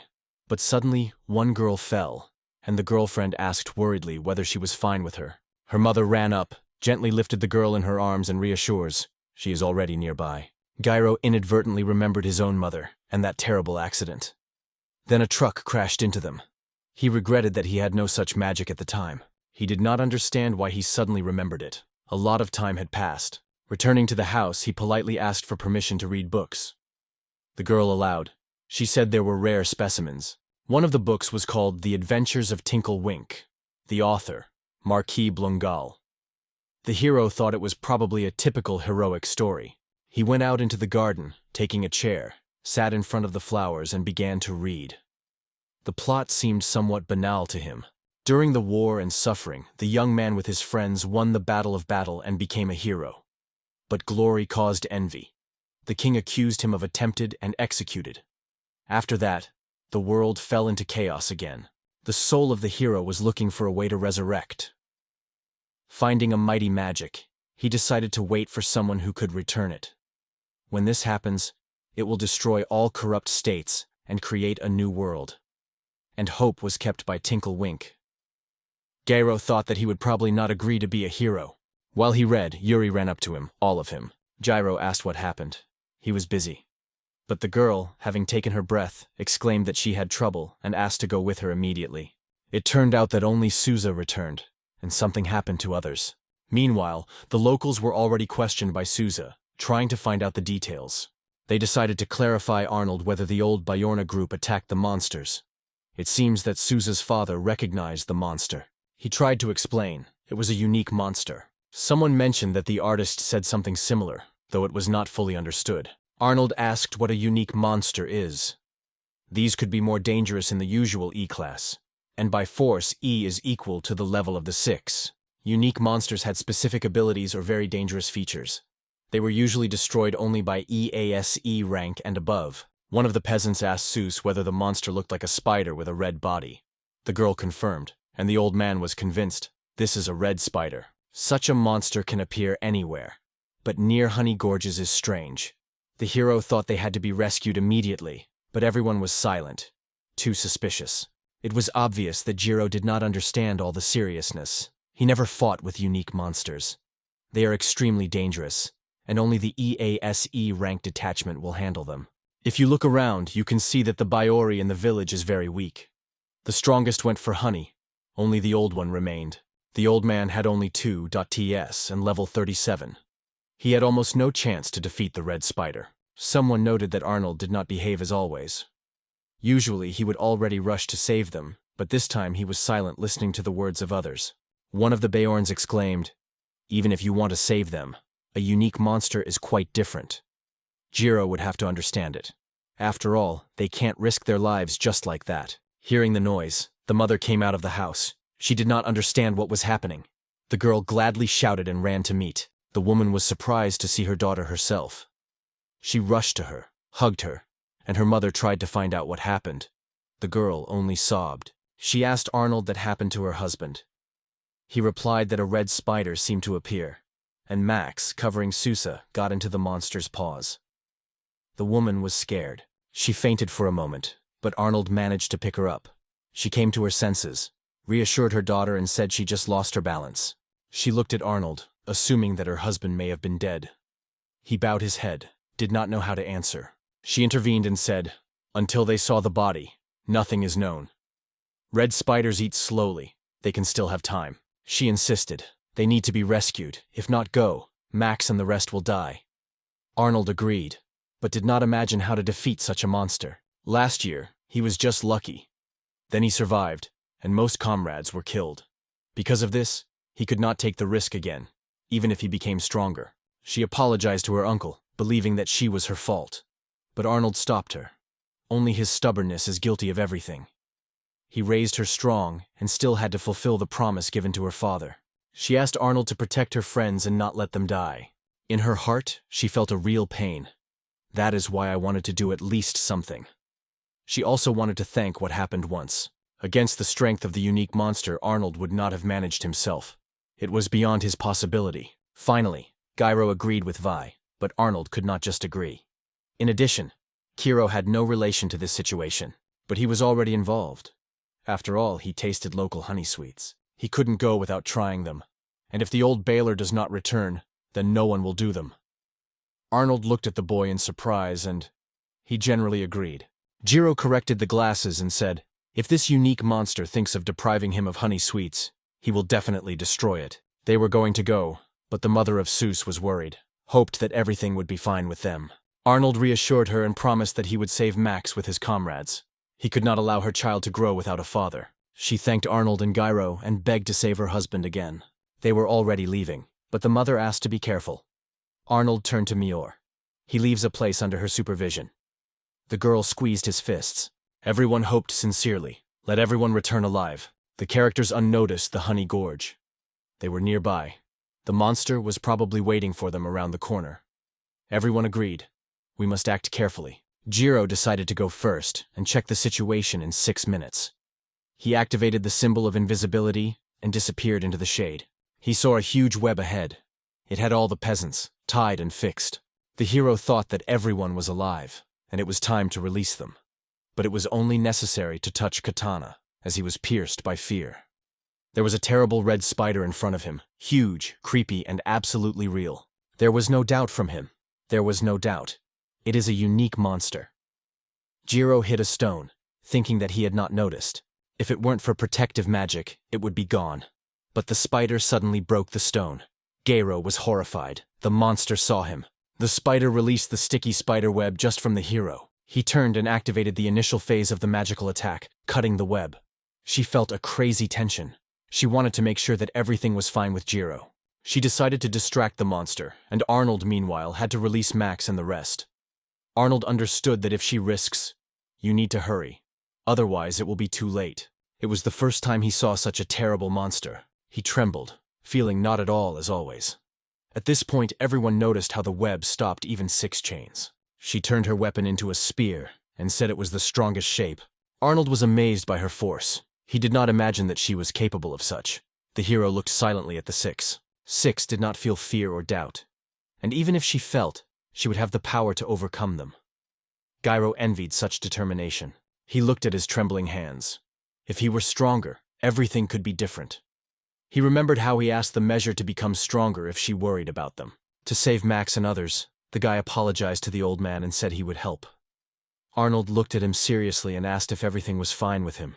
They all understood that more than one unique monster would happen in this way. The old man explained to Gyro that the spider web was very longing and strong. It is not easy to break it. They asked him not to move, but at some point Gyro ordered Arnold to go down. But as soon as he stepped forward, he was grabbed by a red web. It was nailed to the wall. Arnold thought, it can't be that way. He tried to understand what was happening. All he could, ask Jiro and Six to save himself. With these words, he released a sword from his hands. He mentioned that unique monsters can have special abilities.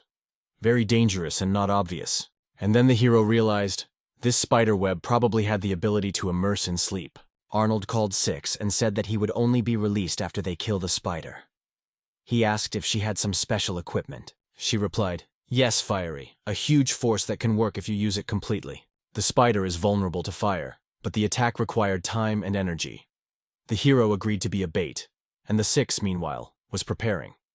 She rose to the rock and asked him to be careful. The hero tried his best to distract the red spider, assured he would cope. Meanwhile, in the house where the mother was lying, the maid wiped the table and looked at Russo-san with fear. But she reassured her. Everything is fine with her, she just needs to lie down a little. But suddenly filled the cry. The little girl, Belch, was crying, and the measure took her in her hands, trying to reassure. And she did not calm down. Perhaps Russo was bad.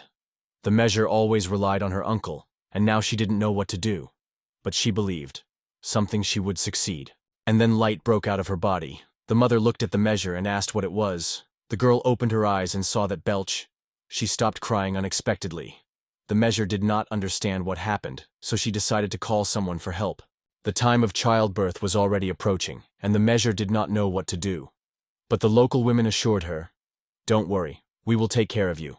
The measure decided to go to the honey gorge and inform others. She wanted to return Max and Sousa. It was the only thing she could do. Meanwhile, a fierce battle was running between Jiro and the red spider.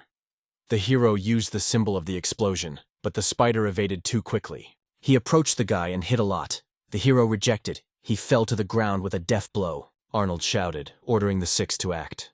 The girl has already prepared the technique and activated the 5th level of Fiery Imerium. She used the claw symbol on the monster's paws, asking only a second of real estate. There was a powerful explosion. Gyro smiled, asking the monster how he was such a blow. But when the fire was scattered, the guy froze with horror. Six missed. The spider was completely intact. Then he noticed that the spider kept Arnold in his paws and covered himself as a shield. This monster was surprisingly smart. The hero also saw that the spider was caught by Six. Now she could not protect herself. Her fiery emery did not harm. The strength left the girl.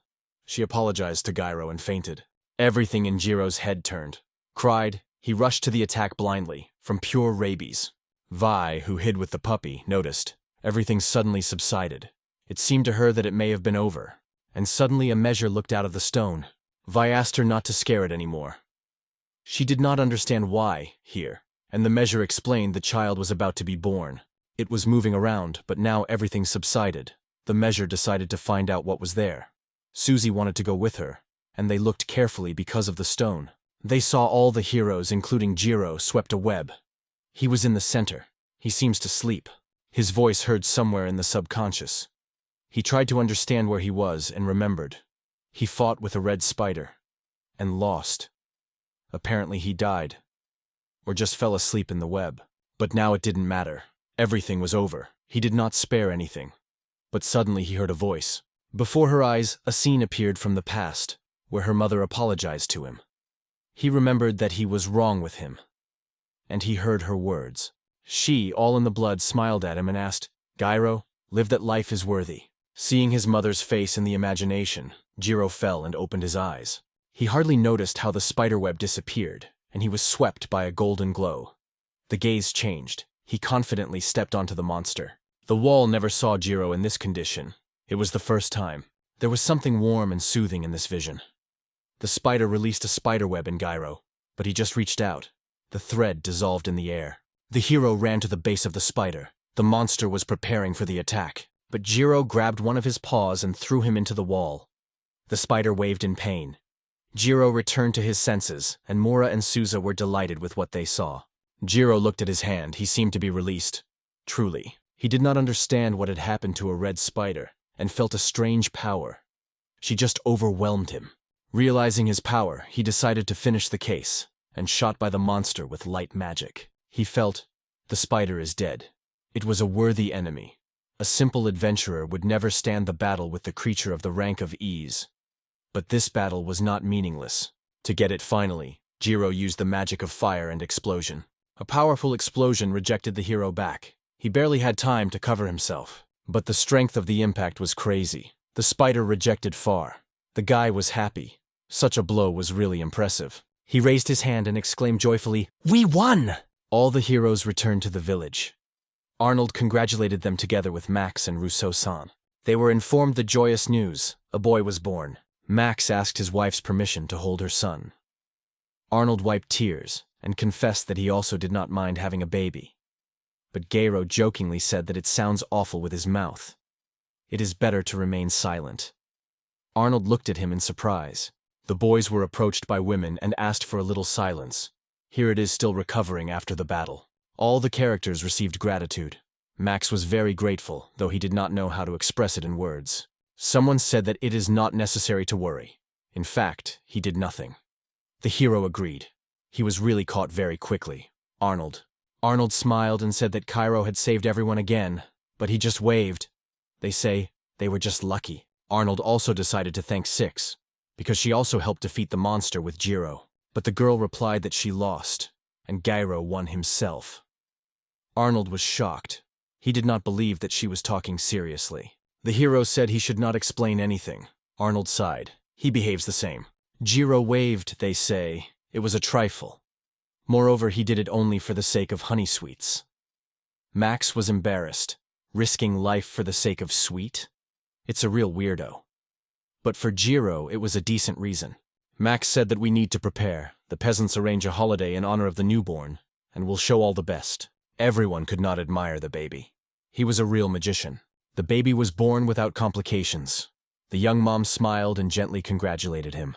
The table was breaking from dishes. Honey cookies, honey soup, triple honey pie. Max explained that they were cooked from honey collected.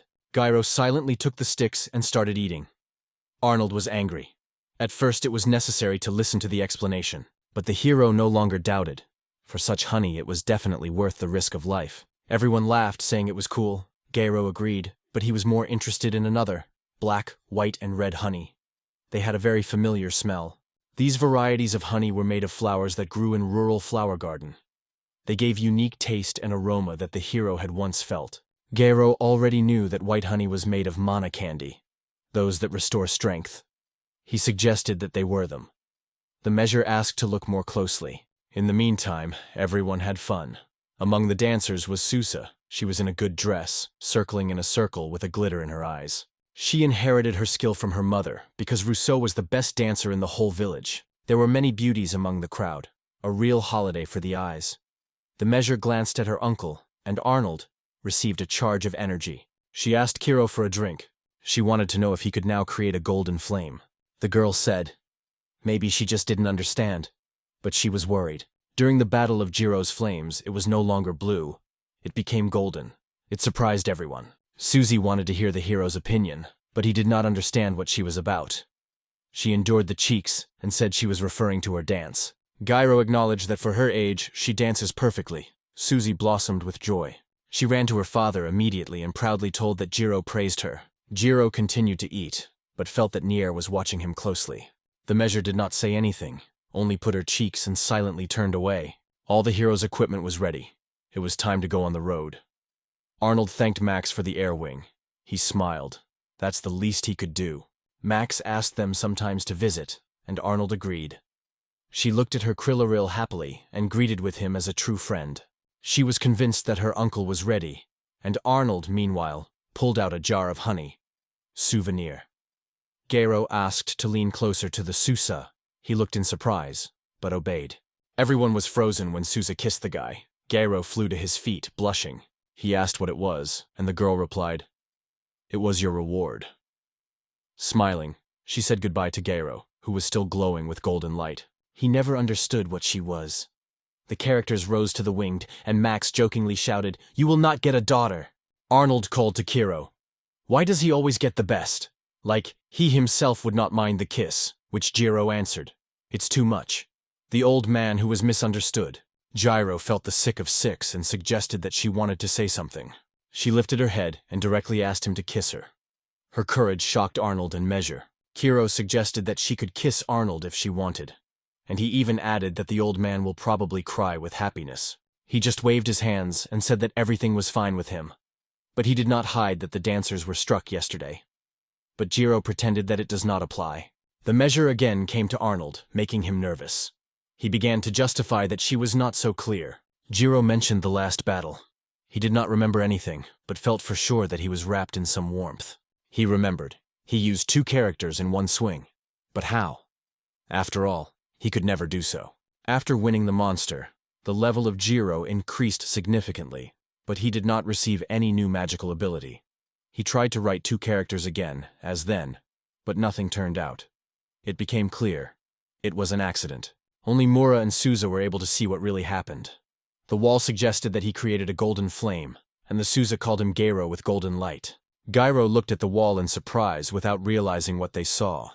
The wall caught his strange look and looked at him questioningly. They stopped for a low man to sit behind. But the wall did not understand why it was Jiro wanted to talk to her. When the wall sat side by side, Gyro asked her about the golden flame she saw. It was important for him to know that she noticed at the moment when he was clamped into a corner unique monster. She described everything. Jiro was indeed covered in gold flames, though he did not remember it. He thanked her, and the wall was red. In the end, she could not stand and exclaimed, "You were just incredible then." Gyro smiled, touched her forehead and said that she was talking too much. Then he gently pinched her on his forehead. All this was observed by a mysterious creature that seems to be present everywhere. The text damaged or filled with Minnesota noise. He suggested that it may not have been a flame at all, but something else. In ordinary magic, the symbols glowed blue. Everything was different. Maybe his magic of the word hid much more than he thought. One day, when he reveals all her secrets, he will know exactly what she saw the more. The world was great, full of people and secrets, and he decided to live without sorry for nothing, and one day will solve all these puzzles. Arnold reached out to the wall and said that if the conversation was over, it's time to return. The hero agreed. He only asked not to approach him so close to him. At this point, the wall thought, one day she also wants to scream as much as Gyro when they won. He shouted through fear, pain, and despair. She couldn't have been too weak. But she wanted to fight next to Gyro, Uncle and Six. She was convinced that one day she would also be able to fight with them and enjoy the victories. She approached Arnold and looked at him. She did not even notice how she grabbed his clothes. Arnold was exciting, the one with what force she kept for him. But the wall suddenly remembered Sousa, which was restrained and strong. The wall decided she wanted to become the same, to strengthen the body and the spirit to become closer to Gyro. But she realized that she did not think about what, and rejected these thoughts. The wall asked her uncle where they were going now, but Arnold replied in surprise that he had already said. He smiled and said, "Now they go to Passion, the kingdom of animal." Jiro noted that it is a great kingdom, one of the most interesting in the world. He had long dreamed of seeing him. She asked if she would also like to travel there. The girl agreed, and Arnold suggested not to waste time, to go to the patio. Meanwhile, in the demonic lands, in the castle of Lord Exios, the girl went to the balcony. The kingdom ignored her message. The king of the animal refused immediately. She did not understand why no one wanted to understand them. Syria approached her. Her Majesty looked alarmed. Kyria noticed it and prepared her herbal tea. The girl thanked. Kyria always understood her without words. The Siri said that Her Majesty had boldly, but the demon she knew was the same. She noticed a sparrow, and asked Kyria to hand over a letter. The magic of tequila, as always, was unique. It did not surprise Syria. He was. But she became interested in what was written in the letter. The letter described his adventures and meetings with friendly creatures in different lands. He wrote fun, with humor. He also mentioned the interesting company that he met recently. One of them was not a completely man, half a animal, half someone else. And if it really is, the world remained as unpredictable as always. In the meantime, he began to collect data on the territory of the animal. He believed that signs of attack would soon appear. He had to complete his mission to check his assumptions. She also went out to the balcony with a cup of tea and said that he seemed right. Somewhere in the human lands, in Stormcop, the heroes fought with a huge dragon. The dragon fell to the ground, and Taisha happily exclaimed that the storm dragon was destroyed. Chica suggested that the trophies collect and return to the castle. Their partner confessed that she would be tired. Parts of the scales would be enough. Suddenly, Taisha ordered Chica to look around. A figure with her wings appeared behind her. The figure, similar to a man with the wings of the eagle, landed on the body of the dragon and stated that she was taking it to himself. The characters recalled that they had won the dragon, but the winged creature without any effort tore off a huge scales and threw it at their feet. Taisha wanted to attack, but the captain stopped her. The eagle warrior easily lifted the whole body of the dragon into the sky, with one hand. The heroes were disagreeable, but the captain assured they had already received that they wanted, and it is better to leave him alone. It was incredible as this creature could lift the dragon. It was striking. This third warrior was very dangerous. Even 5 heroes would not be able to handle him. The captain said that the fight with him is not an option. He was called Barith. He was one of the 3 elite soldiers under the direct command of the ruler of the kingdom of the kingdom. It had 2 ranks E, but his strength was much higher. In the case of clash, the animal would not be forgiven. The heroes did not understand why such a high-ranking warrior picks up a dead dragon. Probably a preparation for war. Taisha did not realize this. If the war had already begun, the Barite would simply attacked. But why did he take the body of the monster? The captain answered, all because of the war with the demons. The animals had the ability to control the dead monsters. The transformation of a monster in a zombie girl seemed bluesing. The captain agreed, but added, it is possible only for a short time and only with fresh corpses. And so, the collection of dead monsters is a sign of future war with demons.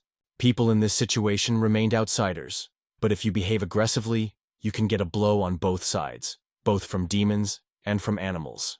The forces of the heroes were still a halfway to full development. It is better not to interfere with the inevitable conflict. But when the time comes, they will gain incredible power.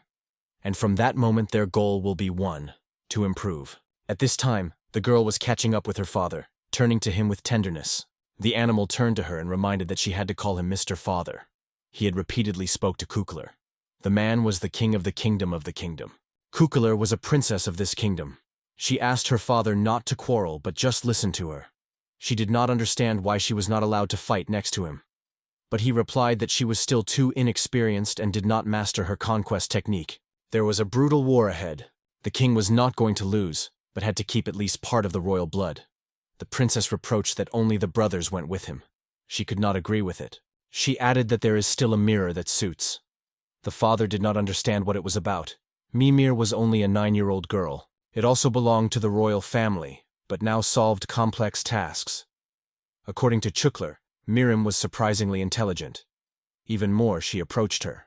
But his father replied, Chukler will soon turn 18, and she is most concerned about the kingdom. The daughter again turned to her father. The king replied that he did not plan to die. He should solve bills with people and demons. Their purpose was to conquer the whole territory. The animal had to become rulers of the world. He told her daughter that she was the daughter of a king of the king. Although it is still inexperienced, it will become strong.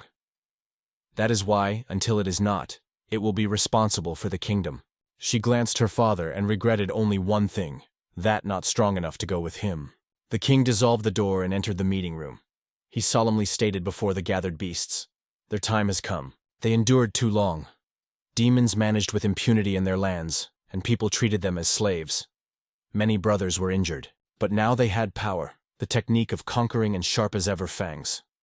The king was going to break the enemies and show that the precursors should rule in the world. He asked the Lada of a kind of legislates whether he sent a declaration of war. The system replied that he did everything exactly by order. He was the first prince of the kingdom of the kingdom. The prince promised to gather an army and destroy demons near the border. The king allowed, but warned, not to risk it. As soon as the demons receive a message, they will pull the strength to the border. Lenin understood it, but decided to hunt. The father was struck by the combat spirit of his son and ordered, find them, and lay the way to victory their bodies. The characters promised to show the true power of the animals and put an end to the suffering of their people. Then the king urged to start the implementation of the Distrom destruction strategy. Meanwhile, the main characters were heading to the east and decided to make a halt. Arnold said that they would stop at night. They have a long way to the patio. They had to rest. But Jiro did not listen and used a symbol of cleansing for Muir and Six. The girls were delighted. Arnold did not understand what Jiro did with the girls. He answered, simply cleared their bodies. Yes, they were girls. But Muir noted that it was a little strange. Then Arnold asked him to purify him, and the hero refused. Arnold was surprised. Jiro replied, he himself is the embodiment of dirt. His strength is not enough, and too late. Arnold had nothing to say, as Jiro had already put a spell. It was the magic of sleep. Arnold fell without consciousness. Muir was scared, and rushed to her uncle. Jiro said he was just talking too much. Then he ordered everyone to go to bed. Everyone fell asleep, except Jiro. The guy decided to test his magic of words. He remembered the old man, barely had time to write a symbol. Living beings probably acted a special condition. This could be a way of compensation for extraordinary harm. The hero looked around. His place approached him. Suddenly, the hero noticed a bright light nearby. It was too strong for ordinary fireflies. Looking at, he understood. These were the spirits of the fairies. The little fairies noticed him and surrounded. At first they thought that he was an animal, but quickly understood. A person before them. They were amazed that he could see them, because their mother always said, people were not able to do it. The hero was surprised how they realized that he was not a beast. The fairies were even more impressed with the fact that he spoke with them. One of the smartest of them said that it is obvious, his ears are not real. They noticed that his beastie ears were an illusion created by magic. One of the fairies smiled and explained, spirits are an all-seeing race. The hero did not understand anything, but one of the fairies confessed, she is no longer sure if he is a person at all. She said she had seen people once, but Jiro was another. Her sister suggested that his mother knew better about him. The girls agreed with each other, and the guy did not understand anything. One of the fairies suggested that he follow them, and she created a huge portal in another dimension. Gyro did not understand what it was, but the fairy explained. Having passed through him, he would meet their mother. He was surprised that the fairies were not afraid of him at all. He thought he may have learned something important. Noticing the tail behind the tree, the guy sighed heavily and ordered to go out. It was Muir. She was ashamed because she didn't want to listen. She came because she did not see him and worry. He said that nothing was wrong, but it was better not to follow. Seeing the girl, the fairies shouted from grip. She belonged to an unusual race. They asked to take her with them. Muir was confused. She did not understand where they were going.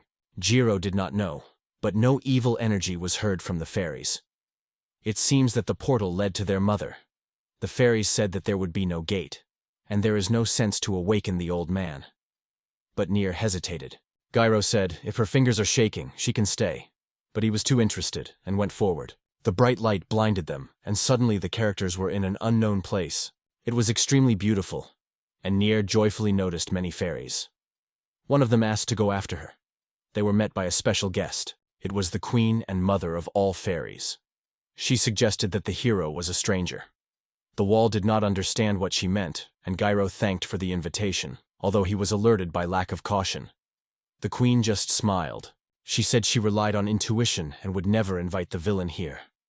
One of the fairies asked the mother whether the guy was really a man, but she answered, no. The queen explained, he is a foresighted and comes from another world, not from that. The fairies began to call him a stranger, but the queen asked to respect the guests. The woman introduced herself as Ninyaho, the leader of the fairies and the queen of their people. She asked the boy to name. Jiro, not wanting to open completely, introduced himself as Arnold Ouchen, a name that he often used as a cover. The queen smiled and said that he was a brawler, but it was not so easy to deceive. The guy finally convinced that the fairies were a real race with his culture, and honestly called his real name. The wall also introduced itself. It was struck by the courtesy of fairies. The queen was glad to acquaintance and called it a fate. She invited guests to feel like and follow her at home. They were in the magic hall created by Fairy. There was a drink named Merton in the bowls. The queen asked to try.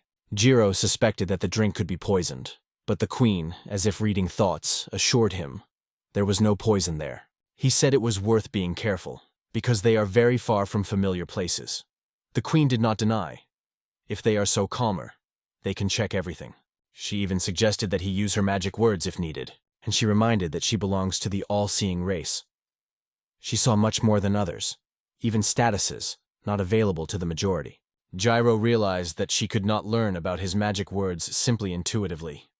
She was really omnified, but it didn't matter. He knew that she had already understood. He was from another world, and he doubted that it was profitable for her to create problems. He finally tried the dish. The drink was sour like lemon, but the smell resembled something like urine. Someone suggested that it was fruit juice, to taste as apple. Gyro said that it was not bad, and the queen was glad. But in her gaze, sadness appeared. She said that people have recently resorted to attributed magic. The king even sacrificed his own daughters to cause heroes. According to Gyro, it was nonsense. The queen wondered why he did not join the rest of the foreign car. But the answer was simple. He did not want to be near those you do not respect.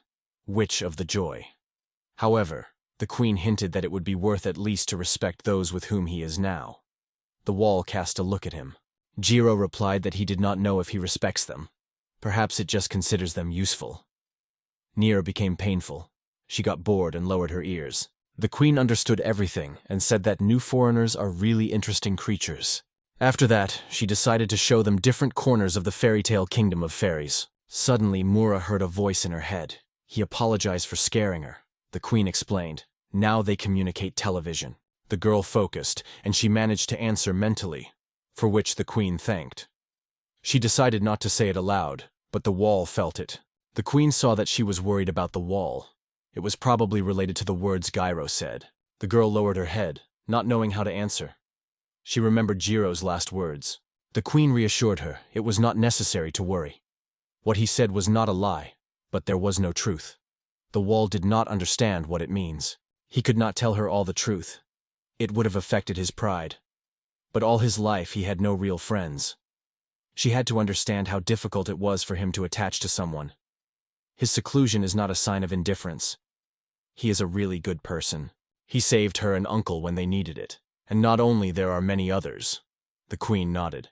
She knew it because she saw his thoughts in a magic mirror. Once upon a time, his consciousness was empty, but now there were images of her and other comrades. He has a complex character, and he may not yet be aware of how much he was attached to his new company. The wall listened carefully and the queen winked her. It will be our little secret. But the wall worried something else. She tilted her head and said she was always under someone's protection. Uncle, Gyro, even a six that was a little older. Everything that it is capable of is to keep them in words. The queen smiled. The wall simply did not realize its true value. She put her hand on her shoulder and assured her. At her heart, she was hidden in her. In response, Mura, with tears in her eyes, said she was weak. She tried to become stronger, but it always seemed like it was only interfering with others. The queen took her hands. No one is born strong. Just believing in yourself is the first step. The queen's touch was warm. She gave the girl a little her magic. Perhaps it would give her strength. The wall was not quite clear what the queen meant, but decided not to explain anything yet. The queen smiled and asked to remember these words, and said goodbye. The Mura gathered with thoughts and promised, it will become stronger. The queen spent Gyro, Muir, and others to the portal. The fairies around cheerfully repeated that the characters were going on the road. One of the fairies stretched Gyro ring, a symbol of trust. Fairy Horn was happy that she met a man, and the queen asked to accept this gift. Besides, the ray of light penetrated the body of Gyro. The queen explained to establish a connection between him and the people of fairies. For goodbye, she wished them to meet again. If they have to see the king of the spirits, she asked to convey to him the best wishes. But Jiro stopped her. He wanted explanations. Meanwhile, Mura and Gyro were standing near the portal. They noticed that the morning. Arnold lay nearby, who was still asleep. The wall asked not to vote, but Arnold began to quit why these two looked as if they were not sleeping all night. Jiro promised that if he did not silence, he would have it. Arnold lost patience and shouted that he had to be hammered to find out the truth. But Jiro pretended not to hear him. Subsequently, the group reached the nearest city, not far from the kingdom of animals, a patio. Arnold shocked the news from a local merchant. War is being prepared on the border. He confirmed, the troops are truly charged and people are sent to the front. It was official. The kingdom was gathering an army. A huge number of volunteers went to the front, and all that remained different is to pray that they would return alive. Gyro asked the old man what they should do now, and he decided, despite the war, they will still go to the patio, according to their route. The hero suggested that he first find the race. He was hungry. Arnold just sighed. He sometimes envied his indifference to everything. Arnold had his own case in a patio. but did not understand how it was related to honey and all that Jiro received in the dock. Although he suspected that he had received honey for this case, Jiro remembered. He never told Sairo. He had to meet 2 people in the patio, but one of them seems to have not loved very much. The hero stated that he wanted to see the one he so seeks to meet Arnold. He was glad the meeting was for her. But the wall did not understand what he meant. Arnold winked her and suggested guessing. Jiro glanced at him. Some clisped confession. Arnold recalled that they have not even registered as a team. It was necessary to go to the guild. If you register as a team, they will all gain an equal amount of experience and will still be able to take high-level missions. The wall remembered. All this is true. She became unfortunate. They have not been an official team. Arnold confessed that during the festival the stream just forgot about it. Jiro did not deny. The wall remembered that the hero has not checked his guild card for a long time, and she was shocked when she saw that his rank, B. She did not understand when he had time to reach that level. Technically, everything is logical. He defeated the red spider alone. And then Arnold was unconscious. Arnold glanced at him with annoyance but apologized. Arnold thought that the hero was glad to raise rank only because of his cheater magic. But Jiro replied, "What do you do?" Then he wondered what the rank of Arnold himself. Niere, meanwhile, was amazed that the 6 has an E. Arnold was red and confessed that he only had a rank of TS. Jiro looked at him with sarcasm. "It's time to go to register."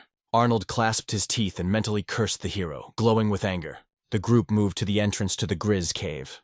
It was a short road to a patio, which could only be dreamed of, but with one nuance. Inside often there were monsters of rank B and above. The entrance was wide, but inside, close.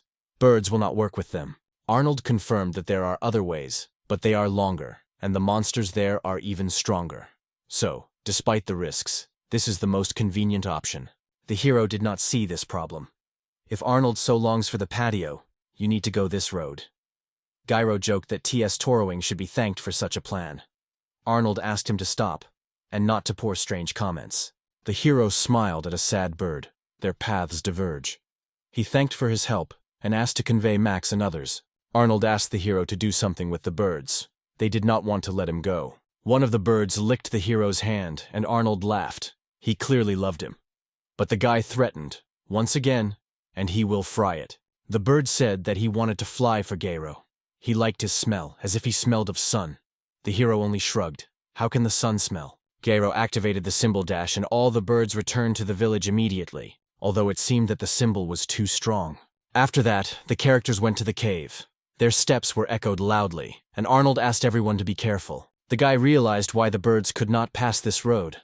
The cave was really very narrow. When they passed the tight part, Arnold was happy and said that it was difficult, but immediately he regretted these words. The wall looked ahead and asked Uncle, "Can we really go?" There was an old collapsed bridge ahead, which was about to fall into the abyss. Arnold knew. The hero would definitely want to use the flight to fly. But the problem was different. If Jiro writes a flight symbol on everyone, what to do then? If the symbol disperses, Jiro will be able to fly again.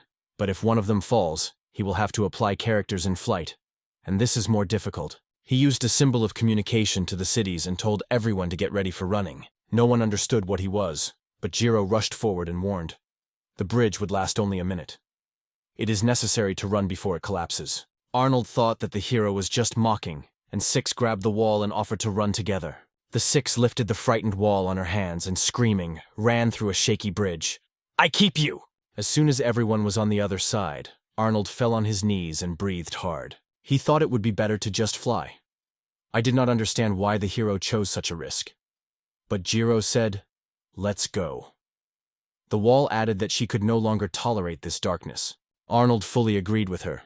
Gyro asked that he would come in front with the torch, but Arnold was just muttered, "Too tired." The girls did not understand how these two could be so calm. On the way they occurred monsters, but they dealt with them without unnecessary noise. Arnold saw the light ahead and exclaimed that he found a way out. Gyro was happy. He wanted to finally get to the city and eat. Arnold dreamed of a hot bath, but they froze. A strange hiss came from above. The heroes raised their eyes and froze. A giant spike of serpent was hanging over them. It was clearly a boss who was waiting for them at the exit. Arnold recognized him. It was a claybast. This monster had a high rank. He opened his mouth and rushed at the heroes rapidly. Arnold was not confused and rushed forward. "Taste my blow!" He jumped on his head and waved his sword. He activated the technique of chicken fist, but noticed the snake was regenerating too quickly. In the jump, Arnold did not see how the tail of the snake pushed it back. He almost broke into the abyss, but Six immediately threw his chain, and Arnold managed to grasp. She thanked her. Now he was Gyro. But as soon as the hero was approaching, the snake bounced immediately. He could not get close enough to strike. Gyro shouted to the old man to rise, and Arnold muttered an apology. The wall was standing on the side, tried to think of how to help. Jiro's gaze was already aimed at a girl, but something suddenly attracted his attention behind his back. The wolf turned sharply. The wolf wasted, and the wall looked around to see what was the matter. But she did not have time to react as the snake rushed down and grabbed her tail. The hero shouted, "Nier!" and immediately realized this snake had too high level of intelligence, as did the red spider. His poisonous tongue touched the earth and began to eat away. The snake squeezed the girl more and more. The hero shouted to others, "Can someone immobilize the monster?" Arnold could not attack. He was afraid to touch Nier. The Six had the same problem. The wall did not understand why it always happened to her. She looked at her uncle. Arnold once said that he was dreaming of raising a beautiful girl, and for the sake of it, he would even protect her at the cost of her own life.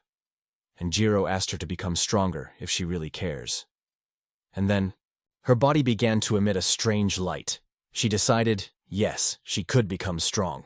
While the snake swept the flames, Arnold understood. The moment was to act. He shouted the monster, "Let go of the girl!" And in one movement he cut off the snake's head. The tail squeezed instantly. The wall was free. The hero rushed to catch her, but as soon as he touched, he was pierced by electrical discharge. It fell to the ground, fully paralyzed. The wall looked in surprise at the old man lying side by side and smiled. Jiro immediately guessed she was. Arnold confirmed. The Moor did everything. They decided. The girl just awakened the hidden force. But the hero himself did not know anything about it. Arnold asked for a moment and took off his glove. He showed a bracelet, created by one of the researchers to compensate for the inability of the animal. When they wanted strength, the bracelet awakened the hidden abilities. The bracelet formed a connection with the spirit, named the name, and gave the user. In Arnold, this bracelet was called When the Bracelet, and the wall seems to be activated by Lightning Bracelet. The hero understood that the animal does not use magic directly. They have a different mechanism. He went on. Arnold asked, "Where are you going?" He answered, "To collect materials from the body of the snake." And the holiday also did not hurt. Arnold apologized and wished. The hero took the torch from Arnold and approached the cut head. The upper body of the viper was very burned, but even showed incredible resistance to magic. The hero remembered. When he saw the technique of break wind, he did not feel magic there. It was not ordinary magic, only a huge flow of energy. And here he suddenly felt someone's gaze. Gyro turned sharply and saw Panther in the black armor. She calmly asked who killed the snake. Pantero-like beast decided that he had done Jiro, and added at the end of the sentence, "meow," which finally puzzled the hero. He did not answer. He did not see the point of revealing to the stranger. Pantherman confessed that he was indifferent who killed the snake. He was only interested in the corpse himself. Gyro thought he had come to pick up the prey and stated that he would not give the materials. But the animal answered, "They do not need them. The hero can take everything to himself." It seemed to Jiro suspicious. He was going to just leave, but noticed a smile on the panther's face. The next moment, the beast attacked. Jiro managed to block the attack. Pantherman was satisfied. A wonderful reaction. Now he was convinced that it was the hero who killed the snake. Jiro did not understand what this crazy cat wanted. It looks like he's just looking for a fight. The animal was strong and fast, almost hit Gyro in the face. But he managed to apply the magic of speed.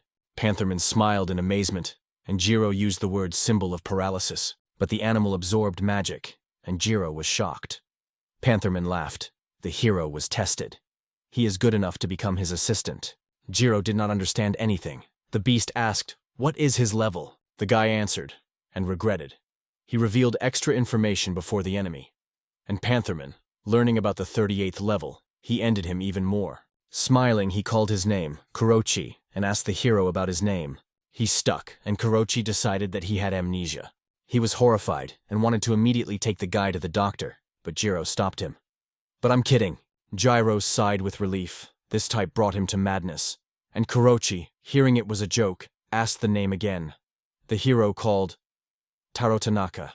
Pantherman looked seriously at Taro and stated that he will now be his proxy, so he wanted to make him an assistant. And now, confident? Gyro realized that everything is built here only on power. He decided that this type is most likely a military, and it is better not to contact him. So he replied, I do not obey the weaker. If you want me to go with you, winning me. Kurochi just smiled. Sounds fun. But when he came closer, he stopped. I only told you to wait a second, but Jiro did not understand what it was. From his pocket, Kurochi got a bottle, cast his gaze on the snake, and magically, he placed it there. Gyro stops. The body of the snake simply disappeared. He guessed that this type completely absorbed the prey, as the lightning was previously. This is probably his hidden technique. Kurochi wanted to take the hero with him, but hurried. However, he was convinced that their paths would intersect. At the same time, he noticed that if Gyro goes this way, he goes to the patio. The hero was silent, and Pantherman just laughed. He liked such courage. He said goodbye to the Taro boy and disappeared. Obviously, the hero attracted the attention of a very dangerous type. Jiro decided that he just gets to the patio. It will be necessary to disappear from there as soon as possible. And only now did the hero understand. All the materials from the snake disappeared. He wondered. Kurochi may really be afraid.